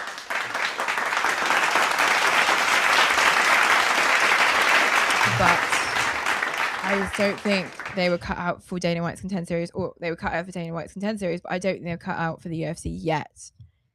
But they are nearing the end of their 20s, so this would be a great opportunity to get into the UFC right now, but I don't think it's going to work out. I don't think so. Commentating team acting shocked. There was a TKO victory. There's no shock at all. It's not like an impactful TKO victory at all. It's very predictable. Tom just wore down Malumba until he could not defend anymore. Right on his back. That is that last minute TKO victory after an entertaining fight, yes, but quite a sluggish one though.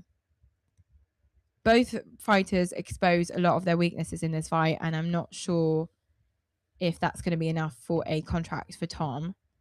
His dad's in the audience and his mum is in the audience, obviously waving at him. Hopefully he'll get a contract for his parents' sake. I don't know. Winner by TKO, round 3 in the last 30 seconds of the 4th round. Okay. Well, there you have it, folks. Second fight of the first week of Dana White's Contender Series Season 10. I am very tired. This is drawing out very, very long time. And it is 2:25, which means this episode is probably going to end a lot later than predicted. But is that a surprise? No. No, it's not. Well done, Tom. Hopefully you get that contract signed. Do not go and speak to Dana again, because that would just be embarrassing. Oh, he is. Oh, God.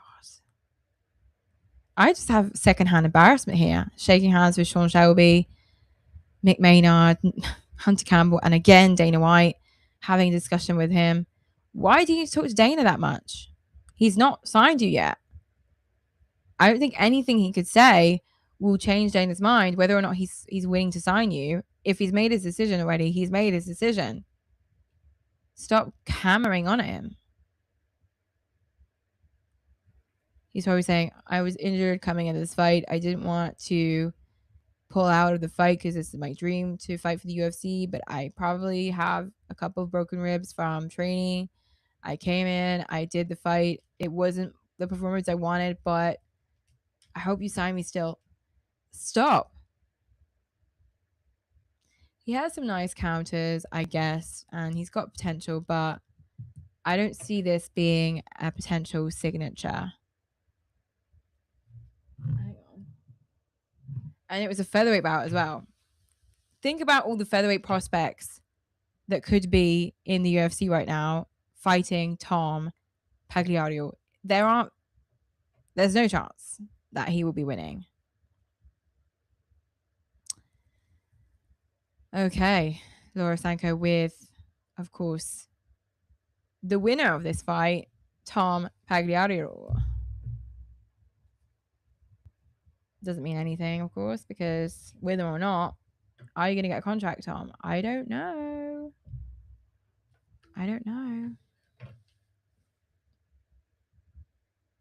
He was the favorite here, but I don't know.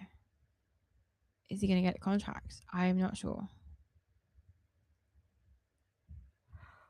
Oh.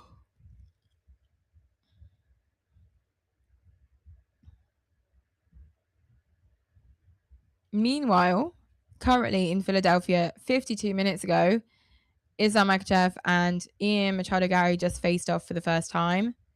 That is crazy stuff, guys. Crazy, crazy, crazy stuff. Go check out IG if you want to see the face-off between Machado Gary and Makhachev. Nothing crazy. I'm exaggerating.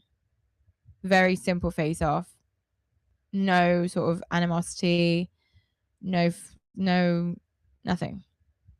They just looked each other straight in the eyes and turned to face camera. There was nothing. Respectful. I think both men respect each other anyway, so that is not a surprise for me. They just look tired because they're cutting weight. That is all. But it's the first face-off. We're getting, obviously, the weigh-ins on Friday and the ceremonials on Friday night. And I don't know if you guys saw the announcement. Obviously, we're getting the UFC 331 press conference on Friday as well.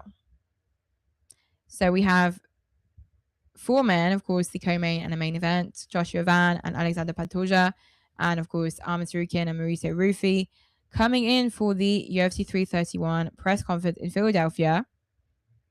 Not sure why they're doing this a month ahead of the fights, considering we have a potential nice press conference for UFC 330, but I don't think they're going to be doing one. If they're not doing a press conference for UFC 330, it just means that they don't want to hear from anyone on this card apart from the champions who are defending their belts and their contenders. So that is crazy.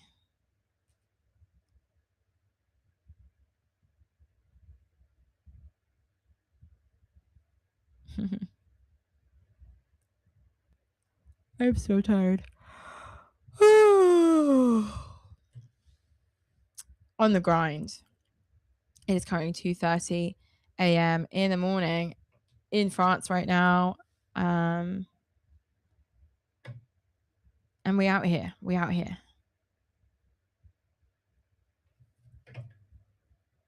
Hopefully Tom will get the contract. I don't think he will. I don't think he would at all. So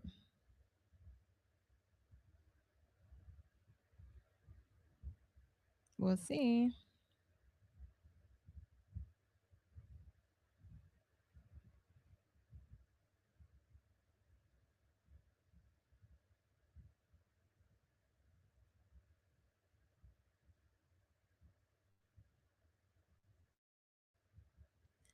UFC Fight Pass is where you watch. Sorry, I didn't see your comment there. and obviously Paramount Plus if you have it. If you don't, then obviously I'll update you on what's going on. But unfortunately, if you don't have UFC Fight Pass, then you don't have UFC Fight Pass, guys.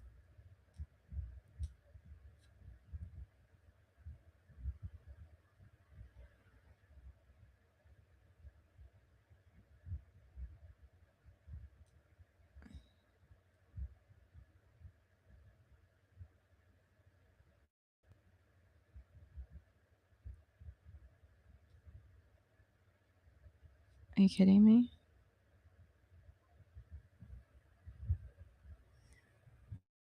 Okay.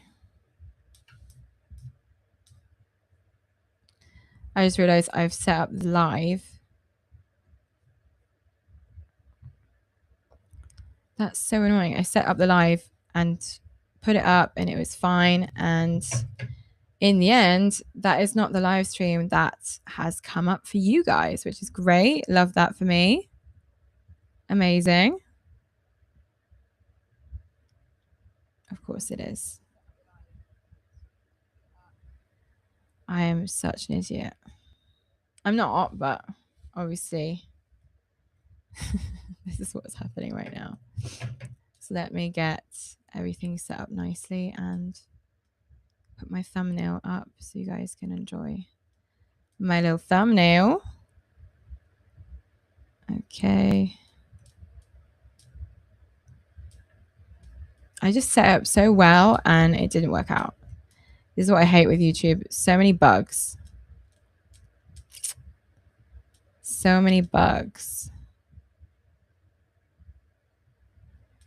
You can try your best, but it's never enough. English. Save.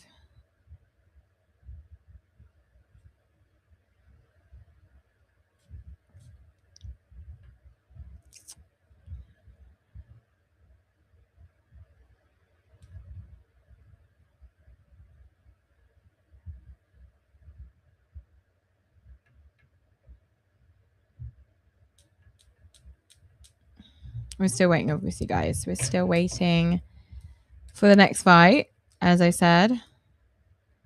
Because the UFC loves to make us wait. UFC. There we go. I've updated my live so it looks better now. Because it did not look good. However, it always puts me in this entertainment category. It's not entertainment. It's sports, guys. Okay.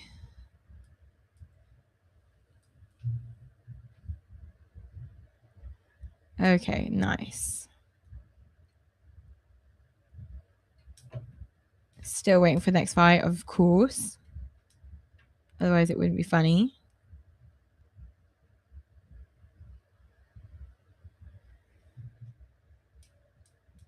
How do I delete this?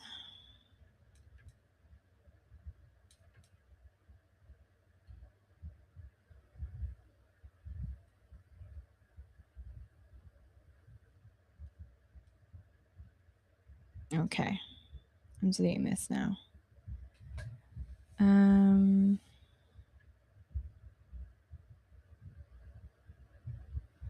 Delete forever. Yes. So I've deleted the duplicate of my live. Sorry about that. There must have been some people waiting on that other live stream and I was not arriving. I did not come to that live stream. Let me just put it on Instagram once again so that people know I'm live. We are in for a treat here, guys. We have Bilal Hassan versus Marjil Saikia. I hope I'm saying that correctly. Hassan versus Saikia. This is going to be interesting. Hopefully. They're warming up. We're obviously getting that speech, usual speech that we get every time. It's a little annoying right now because we want just to get into the fights. but they always make us wait so long.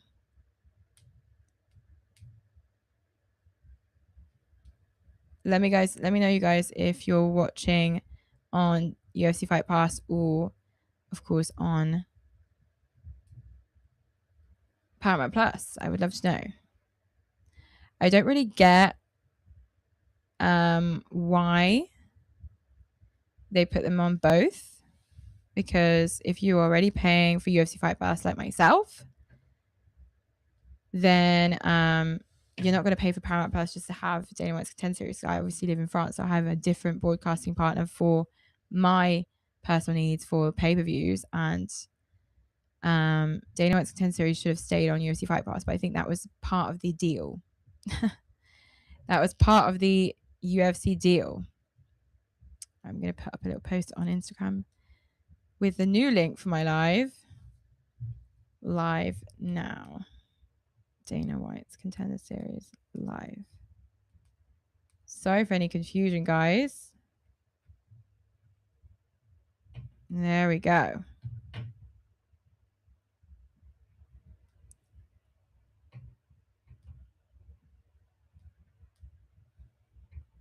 Okay. And then I'm going to say new link. New link. Follow me on IG if you guys don't follow me yet. At the MMA Girl, of course. On all platforms. Okay, here we go. Bilal has started entering the Apex for the first time in his whole career. He's from Honolulu, Hawaii, guys. So we have a guy from Max Holloway's neck of the woods coming in. Bilal Hassan, of course, representing Hawaii, and also he has some roots from another country that I don't know. Undefeated, 8-0, won no contest. He is the CFFC flyweight champ, and he trains with UFC Hall of Famer Demetrius Johnson, which is a huge advantage for him, because DJ, for me, is one of the best fighters to ever come out of the UFC, if not the best. And there we go, up the steps to the octagon for the first time in the Apex. Oh, he's warming up the crowd. Very nice. Let's go. Bilal Hassan, inside the distance, minus 2,000. Yeah. We'll see.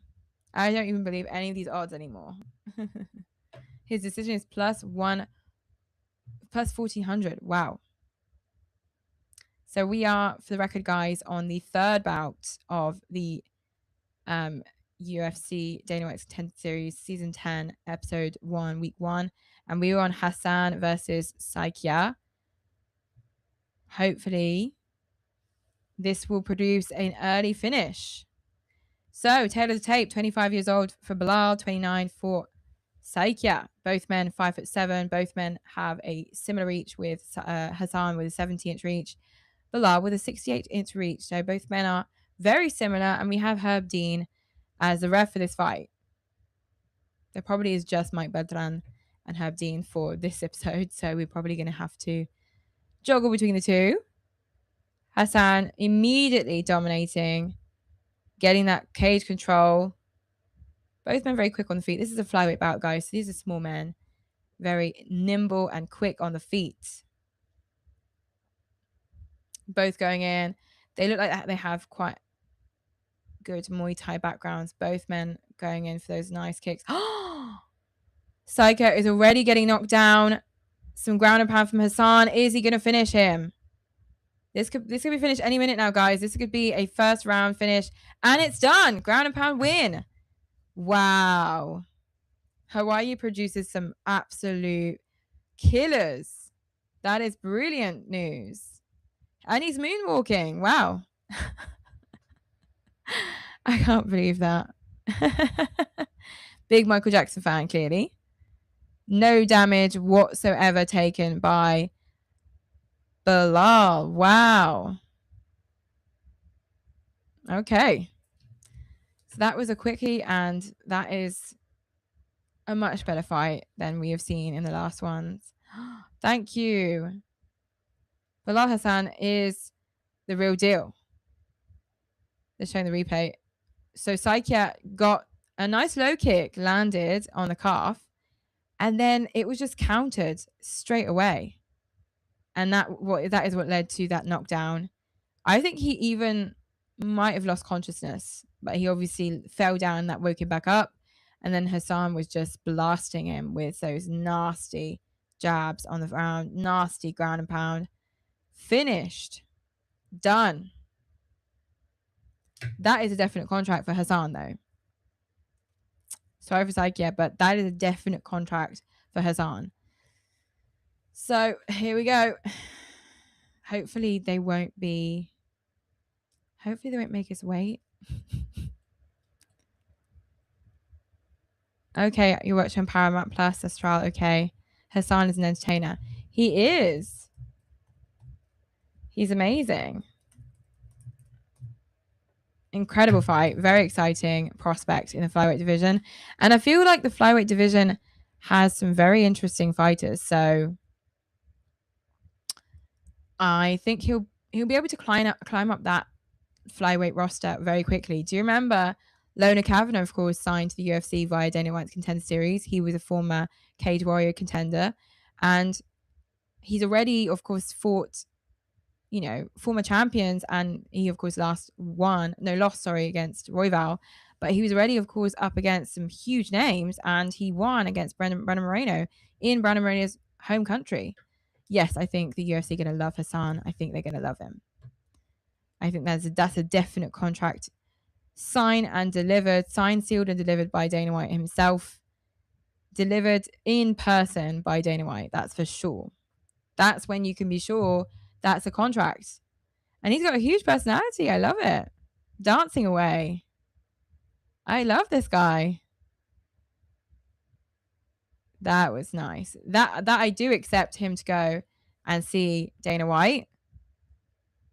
Yes, the flyweight is becoming a more exciting division. I, of course, hope that he will have a quick turnaround. He'll get his contract signed tonight. And I hope that he'll have a quick turnaround and get a top 10 flyweight in his next fight. I'm not even joking. That could definitely happen.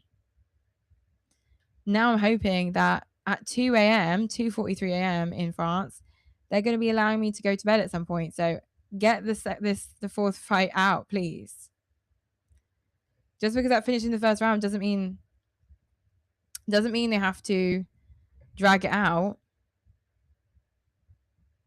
Please, UFC.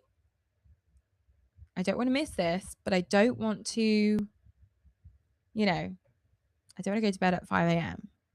So I'm waking up at 6:45. So they're interviewing Bilal Hassan, of course. On Instagram, his handle is Billy the Indonesia. So he's Indonesian, as I said earlier on. He had a country's flag that I forgot. He's finished 8 of 9 wins, 7 knockouts. This is another knockout. He's still undefeated, guys. This is a huge flyweight prospect. We needed this for flyweight. We needed it. Very exciting.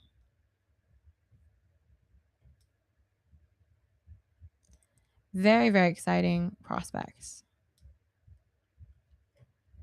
From Honolulu, Hawaii, by way of Indonesia.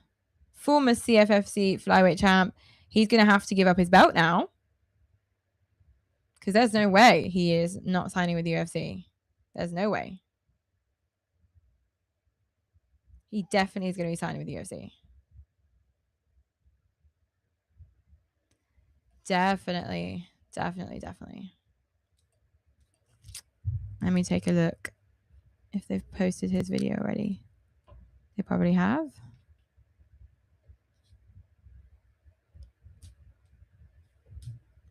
Now they're doing the interview. I hope they're going to be moving on straight away to the next fight, because we have 2 fights left on this card. Dana White's Contender Series Season 10, Episode 1, Week 1. Let's hope they move on straight away to the next fight,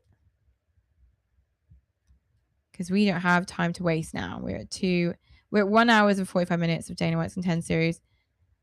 Maybe they want it to go along for as long as possible. I hope not. I really hope not.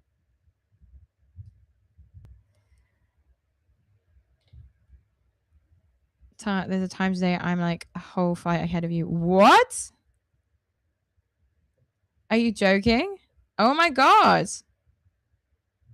You were so right.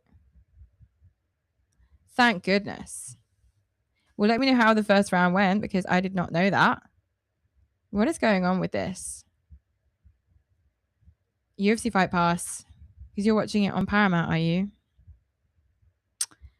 That is crazy. Okay. So we are on to the next fight, apparently.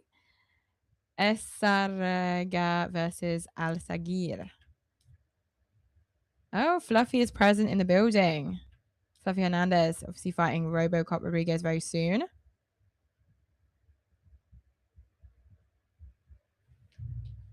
Fight Pass is messing up. Yes, it is. I agree.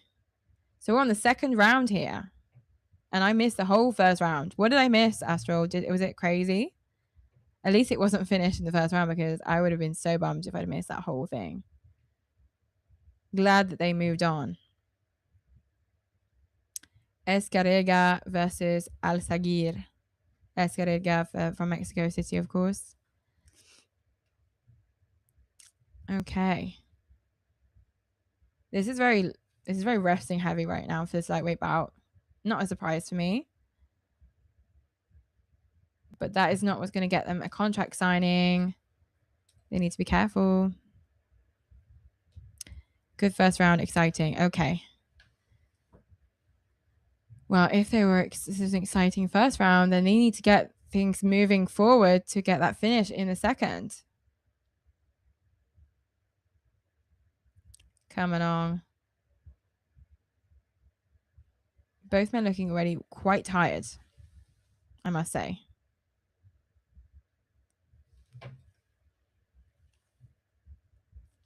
Takedown attempt from Al-Sagir once again.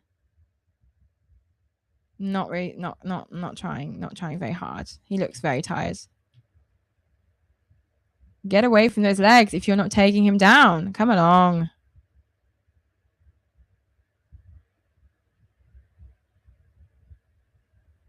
Ten takedowns defended from Escarrega. Very impressive takedown defense from Escarrega. Oh, Al-Sagir's mouth guard fell out. Okay, we're good. If this stays like this, there's no contract here, however. I missed the first part of the round, lol, but at the end it was better, I guess. Am I still late? Oh my God, that's a huge lag.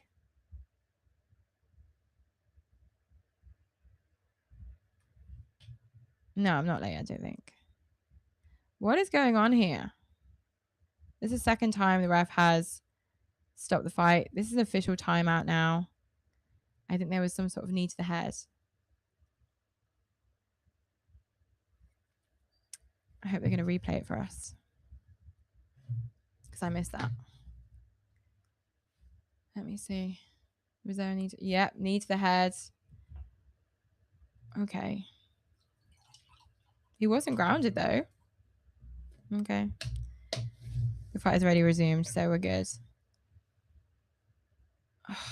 This is just tiring wrestling with no use for wrestling, guys. It's not working out.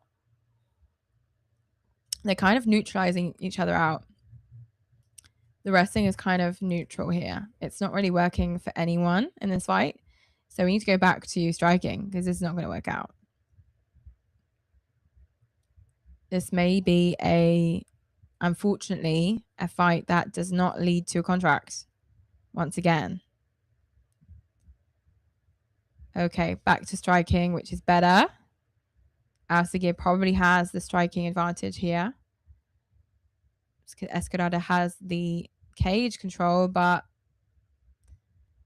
he's not doing anything with it. Come on. Al-Sagir heating things up with his striking, even though he is being backed into a corner by Escarrega. Nice knee to the body. Didn't do anything though. Asugia attempting another takedown. It's not working out. Why are we doing this? Can you not tell that's useless? A useless waste of energy from Asugia right now. This is all I will say. He's getting elbowed to the back because he's using his energy for nothing.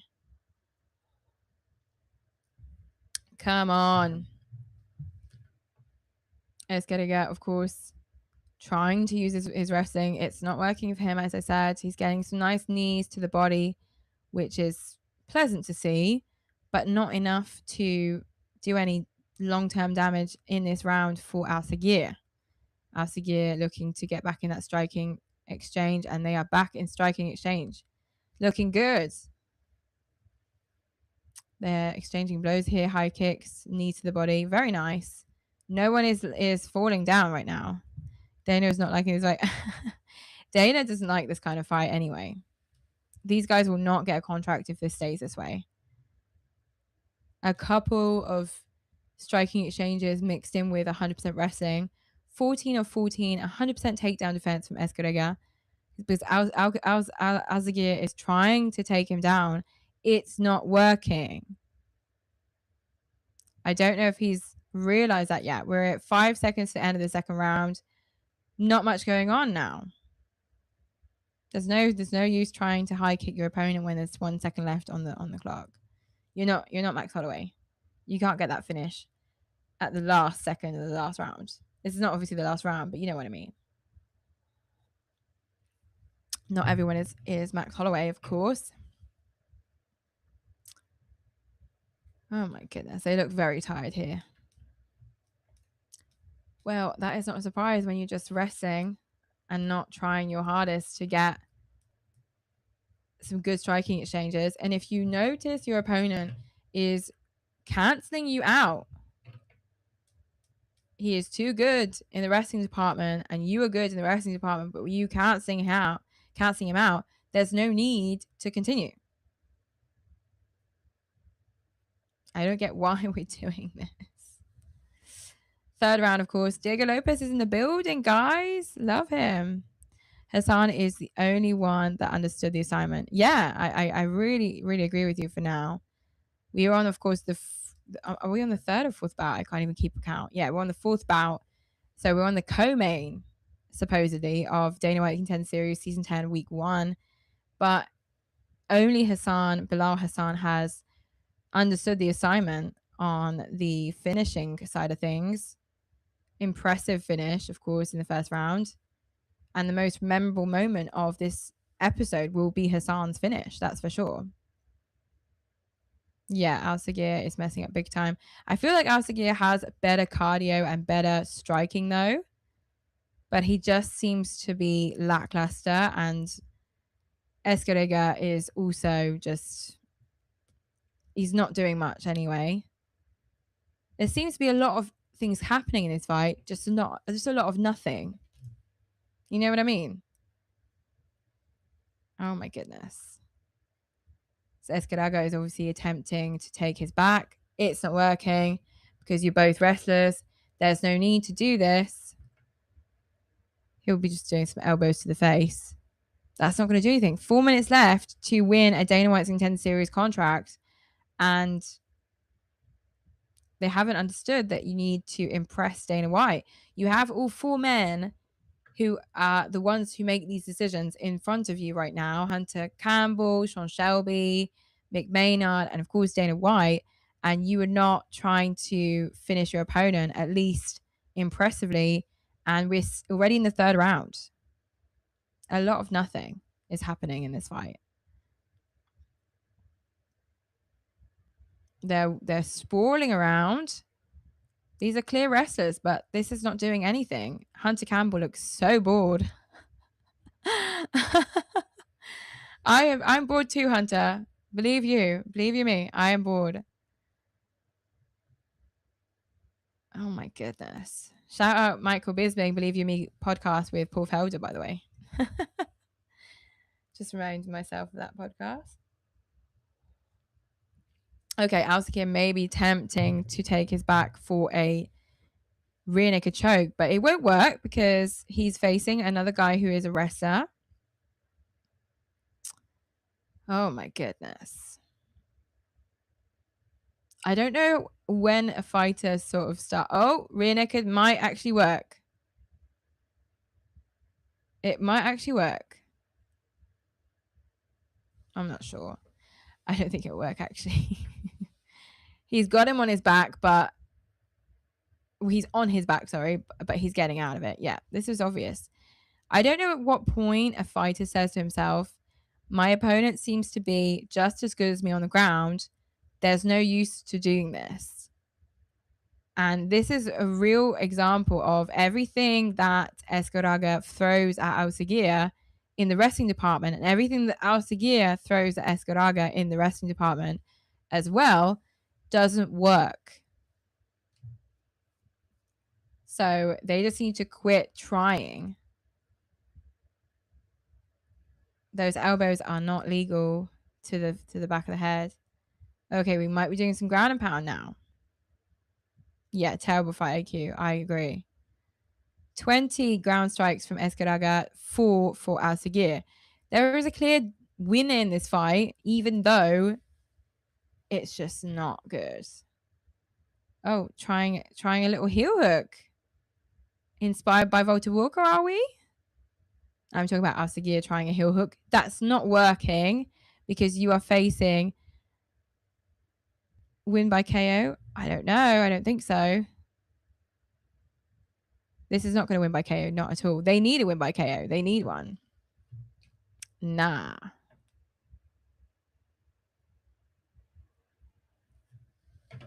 Nah. This is just ridiculous. 46 seconds left of the third round. This fight is going nowhere because they have terrible fight IQ, and they've got 30 seconds left. Now they're going to stand and bang. Okay. I don't think Dana's going to appreciate the fact that they're waiting until 30 seconds of the last round to stand and bang. And even then, it's not really working out. There is no finish happening in this fight at all.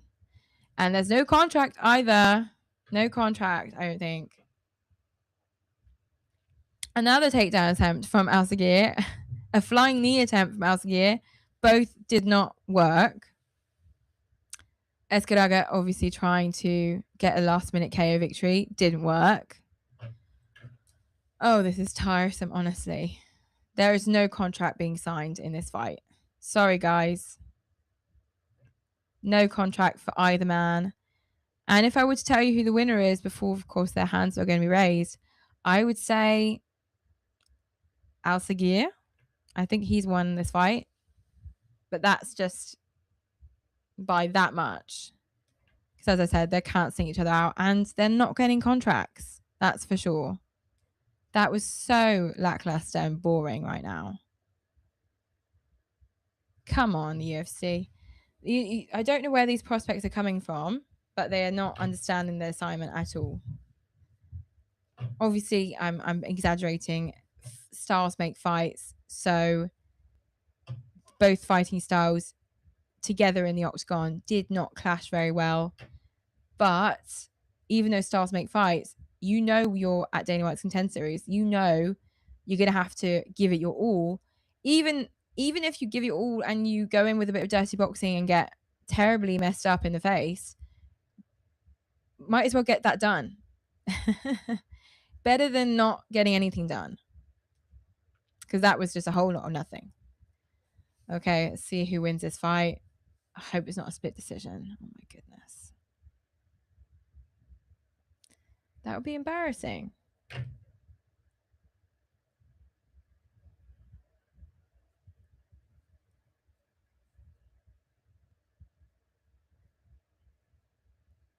Split decision.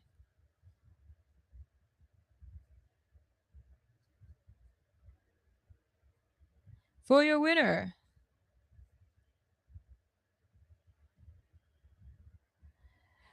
Alceguia wins, of course. I could have seen that coming. I think we all did. But damn, congratulations to Alcigir. Yeah, we are on season 10 of a Dana White's Contend Series. Astro just makes a good point in the chat. We are on season 10 of Dana White's Contend Series, and I don't know. Some of these coaches aren't understanding the assignment here. I don't think the coaches even were able to transmit the message. Did they actually get the memo? This was Dana White's Contend Series. Did they think this was just win your fight and get a contract? Because that's not how this is working out.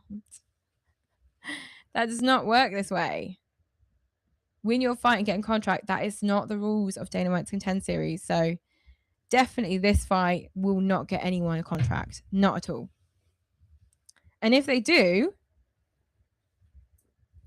I don't know what's going to go on. No. And I think the first episode of season 10, or any season anyway, but the first couple of episodes, especially the first, there's no way they can't finish. There's no way that they can't get an impressive win, because if you don't get an impressive win in the first episode, they're never going to give you a contract, because Dana White is not going to want to give. Of course, there's 100 fighters, so 50 fights over 10 weeks. He's not going to want to give 50 contracts out. He's not. So he's got a select amount of contracts. Obviously, when the contracts are given out, they're given out based on performances. So if all 50 performances were incredible, then he will give them out. But I don't know. These coaches are not sending their fighters to Dana White's Contend Series with the right message. And first episode of Dana White's Contend Series, it's brutal. You need to be like Bilal Hassan from Honolulu and Indonesia, who knew what to do in this fight. He knew he had to get in there and impress Dana White. And he is by far, I don't know if you've noticed, the people watching at home, he's the only fighter that didn't go up to Dana White and make a speech to Dana White. He just shook his hand. He didn't need to make a speech. All the other fighters in this first episode, so of course, Crop Shot in the first fight, Pagirario in the second, and Alcigir, I didn't watch him coming out of the octagon. Hang on. Didn't see it happen. But all of them probably went to see Dana White and said, listen, I did my best. Fight, styles make fights. I did my best. I hope it's impressive for you. It's not. First fight of Dana White's Contend Series, first episode of the season, you need to knock your opponent out brutally in the first or second round. I think that's the unsaid rules of Dana White's Contend Series, that over 10 seasons, we already know this. So the only person getting a contract for now, of course, we're waiting for the main event to start, but for now, the only person getting a contract in my eyes is Bilal Hassan. If Dana White dare gave a contract to someone else on this card, I would be so mad. I don't want anyone else from this card for now getting a contract. I really hope there's no contracts being given out to any of the other ones. Alcigir, maybe come back to Dana White's Contend Series next season or at the end of this season, trying out again.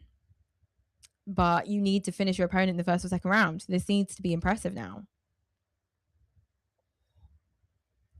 But the rest, Crop Shot, Pagliarurio, I just don't see how they'll be able to come back to UFC. It's not.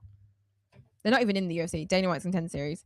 They're never going to be in the UFC at this rate. It's sad to see them pleading Dana after. Yeah, it is. It's. I get secondhand embarrassment when I see the fighter coming out of the cage and they're like, Dana, probably nice to meet you, blah blah blah. I'm sorry I didn't get the finish, or I'm sorry it was a long fight. I hope you enjoyed it still, blah blah blah blah. I don't like it. Move on. Bilal Hassan just shook Dana's hand, and I think he shook Sean Shelby's hand and left. He didn't even talk to him. Didn't say a word apart from thank you. Take some advice from Honolulu's own Bilal Hassan. New flyweight prospect in the UFC. getting a contract thanks to his performance just beforehand. And now, of course, the main event is warming up. Matt Adams is warming up, 5 wins by knockout. He is currently on a record of 6 victories and 2 defeats. He'll be taking on Anthony Wint, also representing America in his bout on Dana White's Contender Series in the main event. He's at 6-0, undefeated, 3-fight finish streak, all knockouts. Nice. And as I said at the start of this video, he has a total of 5 knockouts and 1 single decision on his record, as far as I am aware. Yeah, for real, secondhand embarrassment, guys. I really hope this main event is good. I'm seeing Kamaru Usman on the screen. Does this mean Kamaru trains with this big boy, Anthony Wint? Okay. I don't know what Kamaru Usman can do for Anthony. Kamaru with his glass knees and his small body. Okay. Anthony looks like a big boy. That is the kind of physique that we need for the heavyweight division. And his opponent, obviously, Adams, is the kind of physique we don't need for the UFC's heavyweight division. No offense, obviously. I may eat my words after this. Matt Adams, I'm sorry. But you have that Louis Sutherland look, and Louis Sutherland did not perform as we expected him to. And if you guys remember, Louis Sutherland, he came in from a small regional organization. He's obviously representing Scotland, but he's got a London accent, so I haven't looked up why. But he might be like my dad. My dad is from Scotland with a London accent, so he may have been living in London for a while, and he lost his Scottish accent. But Louis Sutherland, his photo, when you saw his promotional photo before he came to Dana White's Contender Series, was all beefed up. He was. I'm going to try and find it even, because it's so funny. Because that is not at all what we got. It's like one of those moments when you get order something online, and then the expectations obviously on the website are high, and unfortunately it's not the case. Let me screen share with you guys and show you what I mean. Hang on. Let me screen share with you to show you what I'm talking about. Look at this. This is not the Louis Sutherland we got. This is not the man that stepped into the UFC's cage. We did not get those shoulder boulders. I didn't see that. We did not get that. So that was it. That was typical. What you see is not what you get kind of thing. Look at those shoulders. How many? I think it's just because at the LFL he was juiced up, and in the UFC he was not juiced up, and so unfortunately didn't work out. It is the same person, exactly. I'm talking to you about Louis Sutherland. That is the same person that we saw against. Well, he's obviously fought a lot of times, but look at the difference. Look at this. Look at this. Oh, hang on. Can we just take a moment? I don't want to Google image search, please. I'm trying to just zoom in. You guys know what I'm talking about. This is just crazy to me. This is crazy. There's no way you can't tell me he was not on something. Yeah, I definitely got off the juice. Even at Bellator, he looked more juiced up than he does now. That is just crazy difference. That is a kind of heavyweight prospect that comes in through Dana White's Contender Series, and he completely comes in lying. Because that is the man we got.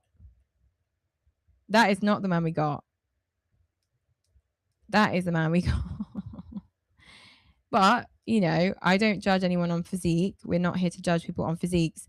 It's just the difference is we were promised that. And I remember seeing that photo. I was like, wow, he is going to be insane. And I can't wait to see what he does in the heavyweight division, because I think the heavyweight division is probably the division where we're most in a crisis right now. where we need some new prospects that are fit and healthy, and prospects that look like that we got back in the day. That's Brock Lesnar level prospects. That's Brock Lesnar level juiced up. But unfortunately, we can't be juiced up in the UFC anymore. So the guys that can look like that naturally, please come forward, because we don't have many of those left.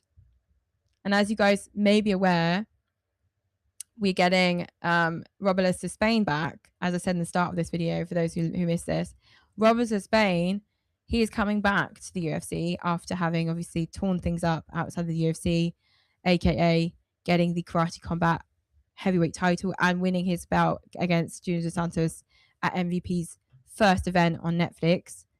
And unfortunately, they've given him to poor old, sweet old Tuivasa, who is going for a record of the most losses in a row in UFC history. In UFC history. You got to give it to him, Tuivasa. He is really, he's persevering in this. He is persevering in this as best as he can. Let me put on the card back up. There we go. Last fight, guys. Waiting for them to come out. Hopefully I won't be late for this fight, because as you guys know, I was late for one of those. No, they're not out yet. So we're waiting for Wint versus Davis, the main event of Dana White's Contender Series, episode 1, week 1 of season 10. And of course, this is a main event heavyweight bout, and we are looking to see some new heavyweights. Yeah, that's what I was thinking to myself. Tuivasa, he's at this point, he knows he's being used as the sort of stepping stone for heavyweight prospects. But Tuivasa is not someone that gives you any kind of advantage coming into a win with Tuivasa, a win over Tuivasa going into the heavyweight division. It's worth less and less day by day. Robert Spain needs to absolutely annihilate Tuivasa in the first few seconds of the first round, and then we'll take him seriously, because anyone who wins over Tuivasa now, the last 2 fights he's had, one was via decision from Louis Sutherland, and one was, of course, Taliesin Texera, who barely got... Was it a decision as well? Hang on, let me check. He barely scraped the win, honestly. It was so ugly. Tai Tuivasa, let me look him up and tell you exactly what I'm talking about. Bam, bam. And he's at 14-10, which means 1, 2, 3, 4, 5, 6, 7. His last seven fights were losses, and his last 7 fights were losses. So it means his record before going on that 7-fight losing streak, he was at 14-3. He's added 7 losses to his record since 2022. 4 years later, he has not been able to win a fight. What happened to the Tuivasa that won against Derek Lewis, guys? What happened to that? Anyway, we are back with the last fight of the only card of the Dana White's Contender Series Week 1 Season 10 episode. And we've got Anthony Wint coming out, looking very good. Miami, Florida. He's from the 305, guys. Anyone from Florida, Miami, Florida especially, is trouble. 6-0, of course, undefeated, back-to-back wins in under 1 minute. 1 minute. Fury FC heavyweight champ. Okay, from Texas-based promotion. Former NFL linebacker. You can tell. You can so tell. So this is going to be physique against physique, and two very different physiques in this fight. Yeah, please let us be a good one. I think this will be a good fight thanks to Anthony Wint.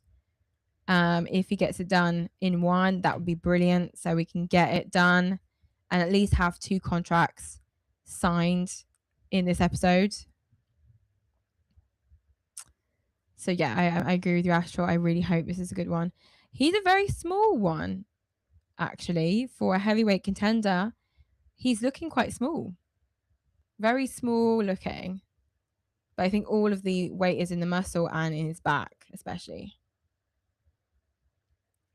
Got a lot of support in Miami, Florida for him. Okay. So tail of the tape. Anthony Wynn is 30. Matt Adams is 28. The only difference here, because they're both 5'11", is the reach, with 78-inch reach for Anthony Wynn and 75-inch reach for Matt Adams. Not a huge difference. We've got, of course, Herb Dean, who is going to be officiating this bout between two big boys. 5'11" is not very tall, though, for heavyweights, though, is it? It's not small, of course, but it's not tall. Went heavy with the low kicks, heavy with some nice jabs, and of course Adams is looking to do a bit of wrestling. That's great. I'm not saying you can't wrestle. Oh, it's the positions have been reversed. Oh, he's started wrestling and it's just didn't work out. Oh my goodness. Oh my goodness. It's already finished. That was a weird finish though, wasn't it? I'm not saying it was a bad finish, bad stoppage. It wasn't a bad stoppage, but just a weird finish. So to recap, because it was probably 10 seconds long. So I was just saying that before. This had to be done in the first few seconds of the first round. So Matt Adams, went for Wynn's legs. So he started wrestling, as we don't want to see. And then tries tripping him up, and then gets tripped up himself, and the position is reversed. And then Wynn just hammers him with some lovely jabs with that right hook. Oh, goodness. Now I'm looking at the replay. He's just not defending himself. It was weird, wasn't it? Ash was saying it was weird as well in the chat. I think it was weird. But it was a finish. Let's just put it that way. And I think that, Miami, Florida is happy. Oh, Miami is happy, guys. I would feel so under pressure if there were actual people watching my fight from back home. He had at least 50 people in what looked like a classroom in a school, in a college, watching his fight. I would have felt so under pressure to succeed. However, can we talk about these shorts though? They are so ugly. I don't like these shorts. Dana White's Contender Series shorts are really, really not looking good. If Wynn is not juiced up, then he is just very physically blessed. His whole upper body is just insane. Round 1 TKO in just over 30 seconds of the first round, sorry. Nice. That is a contract. Heavyweight contender. I think it's a little sloppy though, so we'll see how it goes. I'd put him, if he wins 1 or 2 fights coming into the UFC after signing his contract. Oh, I didn't even notice who was in his corner. Sorry. If he wins his first or second fight, his both first and second fights in the UFC once he signs his contract, feed him to Gable Stevenson. I'd love to see this man piece apart Gable Stevenson, or at least try. The designers have been doing awful lately. I still can't get over the ugly Freedom 250 gear. I can't get over the Freedom 250 gear and the Ringo outfits. I mean, obviously you have to be more respectful. We're on the White House lawn, etc. So not as much skin was able to be shown, but you could have dressed the women a little bit differently. I felt like they were looking like caricatures or mascots of themselves when we needed something a bit more modern, I think. And the Dana White's Contender Series shorts are long and ugly. It's just a shame. So of course now we're waiting for Dana and Sean Shelby and Hunter Campbell and Mick Maynard to regroup and make those decisions if the decisions are not already made. I think the decisions are probably already made. This is the awkward part where, of course, all 5 winners are hoping for a contract. And I hope that not all 5 are going to expect one, because they're not getting one. for sure, 2 people are getting contracts, as I said, Wint and Hassan. The other people on this card who won, so Al-Sagir, Pagriario, and I'm not sure if I'm saying that right, I'm sorry, and Cropshot, they're not getting contracts. Not at all. Or at least they shouldn't be getting contracts. And I truly hope they're not. Right, so Laura Sanko is going to be interviewing our final bout winner, Anthony Wint, before, of course, getting the results from Dana White on who is getting a contract here. Should be an easy choice. Should be an easy one. And if it's not, then I don't know why. Give me a call, Dana, if you need help deciphering who should win. Let me just listen to what he's saying.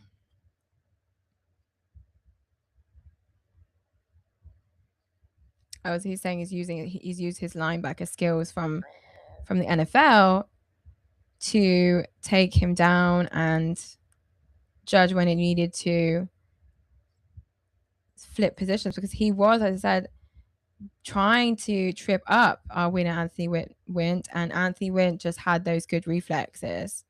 And he has the same finish kind of celebration as Tyson Pedro. If you guys remember Tyson Pedro, former UFC light heavyweight prospect who is now in the PFL getting demolished by PFL's light heavyweight prospects. 2 fights in the PFL, 2 losses in the PFL. So Tyson Pedro, best wishes to you.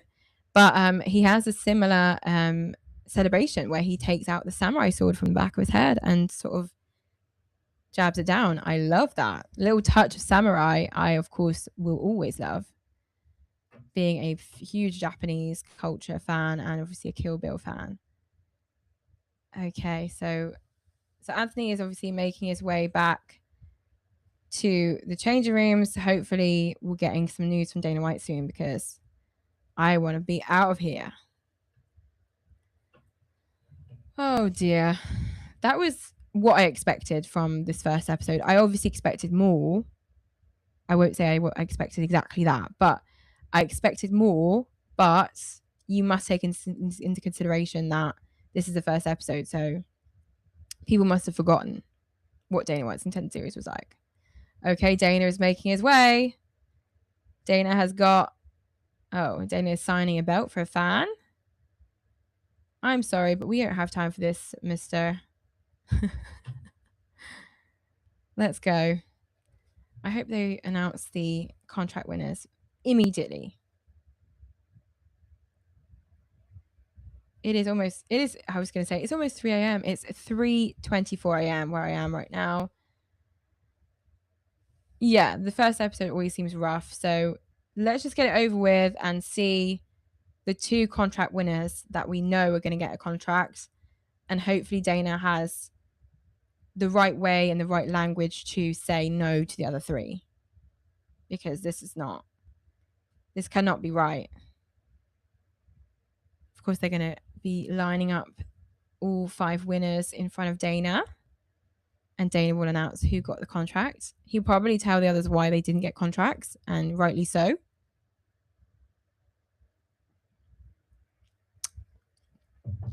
Let's go. Let's get this party started. Let's get these contracts signed.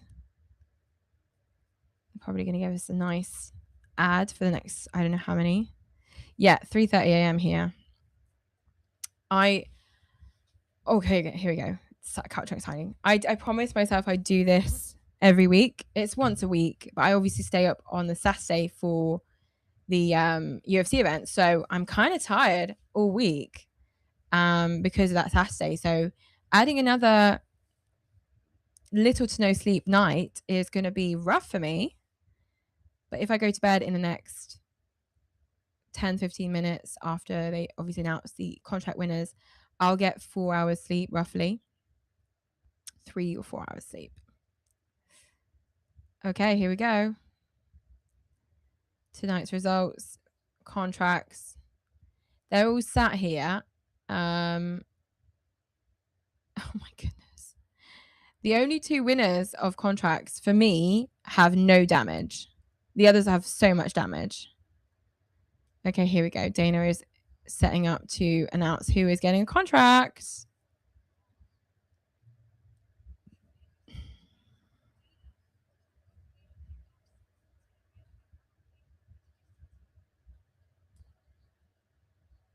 It was a good night.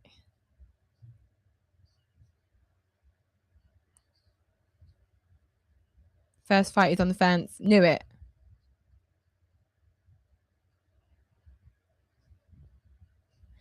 The armbar wasn't. Why are you giving him a contract? He went for the finish in the last 10 seconds. Yeah, he broke his arm, but he didn't even say anything. Whatever. So, okay, Joe Krop's got a contract. Not sure why. You're not going to give a contract to Tom. What? Another contract? Okay. So, of course, Bilal Hassan is going to get a contract.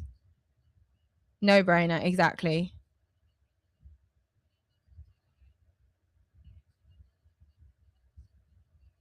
Oh, he says he lived up to the hype. He definitely did.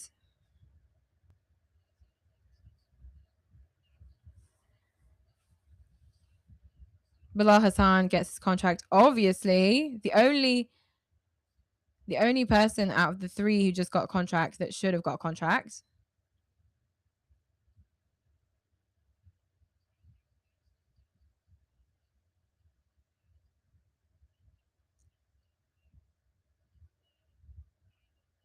He's not going to give Al Sagir a contract, is he?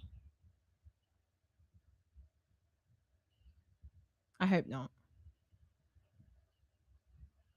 Oh, Dana does not even think that Al Sagir won that fight, so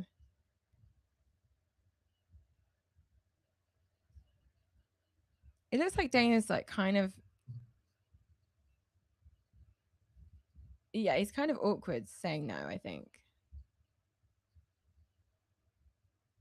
Oh my goodness.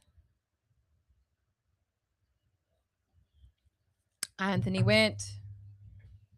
He's a tank. Exactly. That is the kind of elite physique that we need at heavyweight.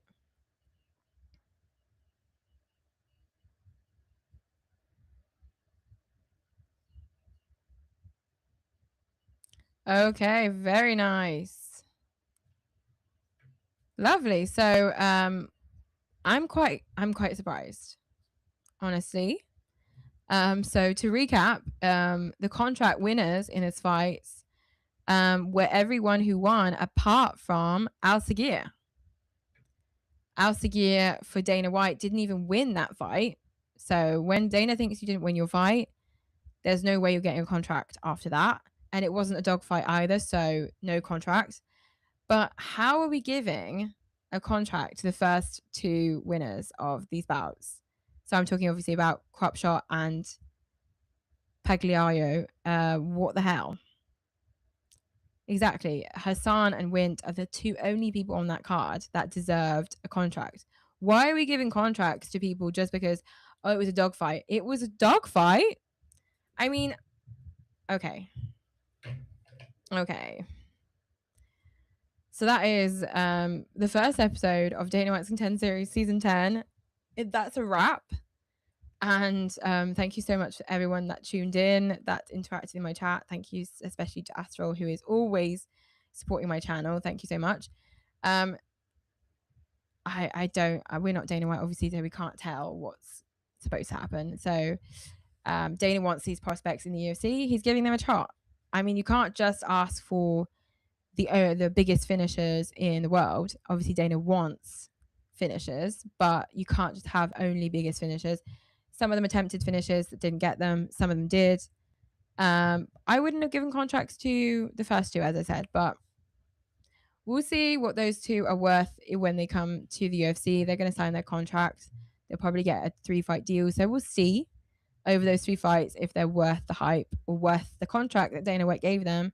But of course, Bilal Hassan and Anthony Wint, two of the biggest winners of this card, the two biggest winners of this card that definitely are going to be problems for their weight classes.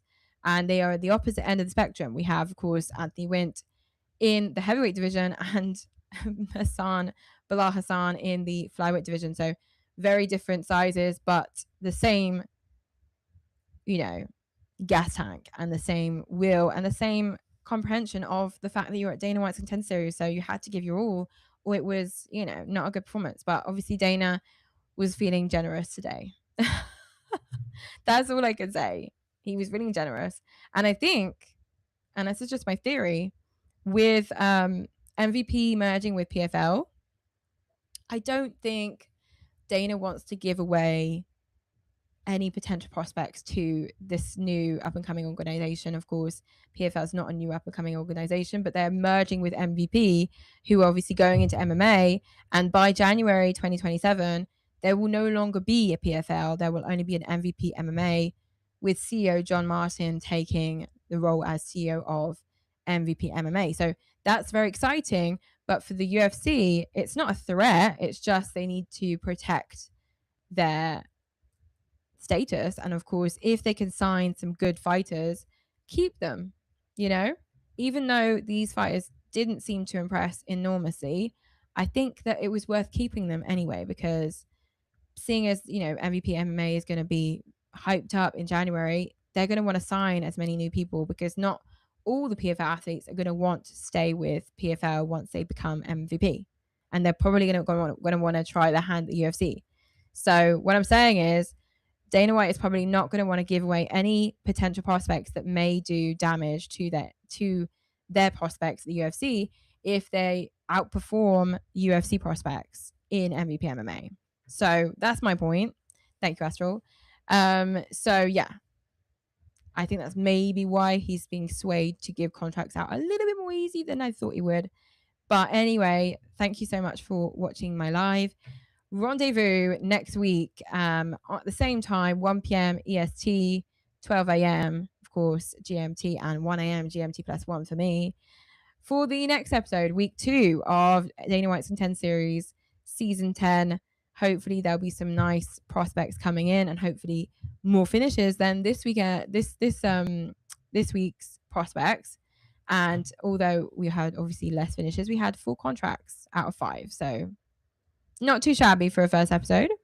I'll see you guys in the next one, of course. And until then, happy fight week. We have UFC 330 coming up, and you're obviously getting a video from me tomorrow about UFC 330, Islam Makhachev versus Ian Machado Gary. I will do a full breakdown and picks for that one as usual. So see you guys later. Bye.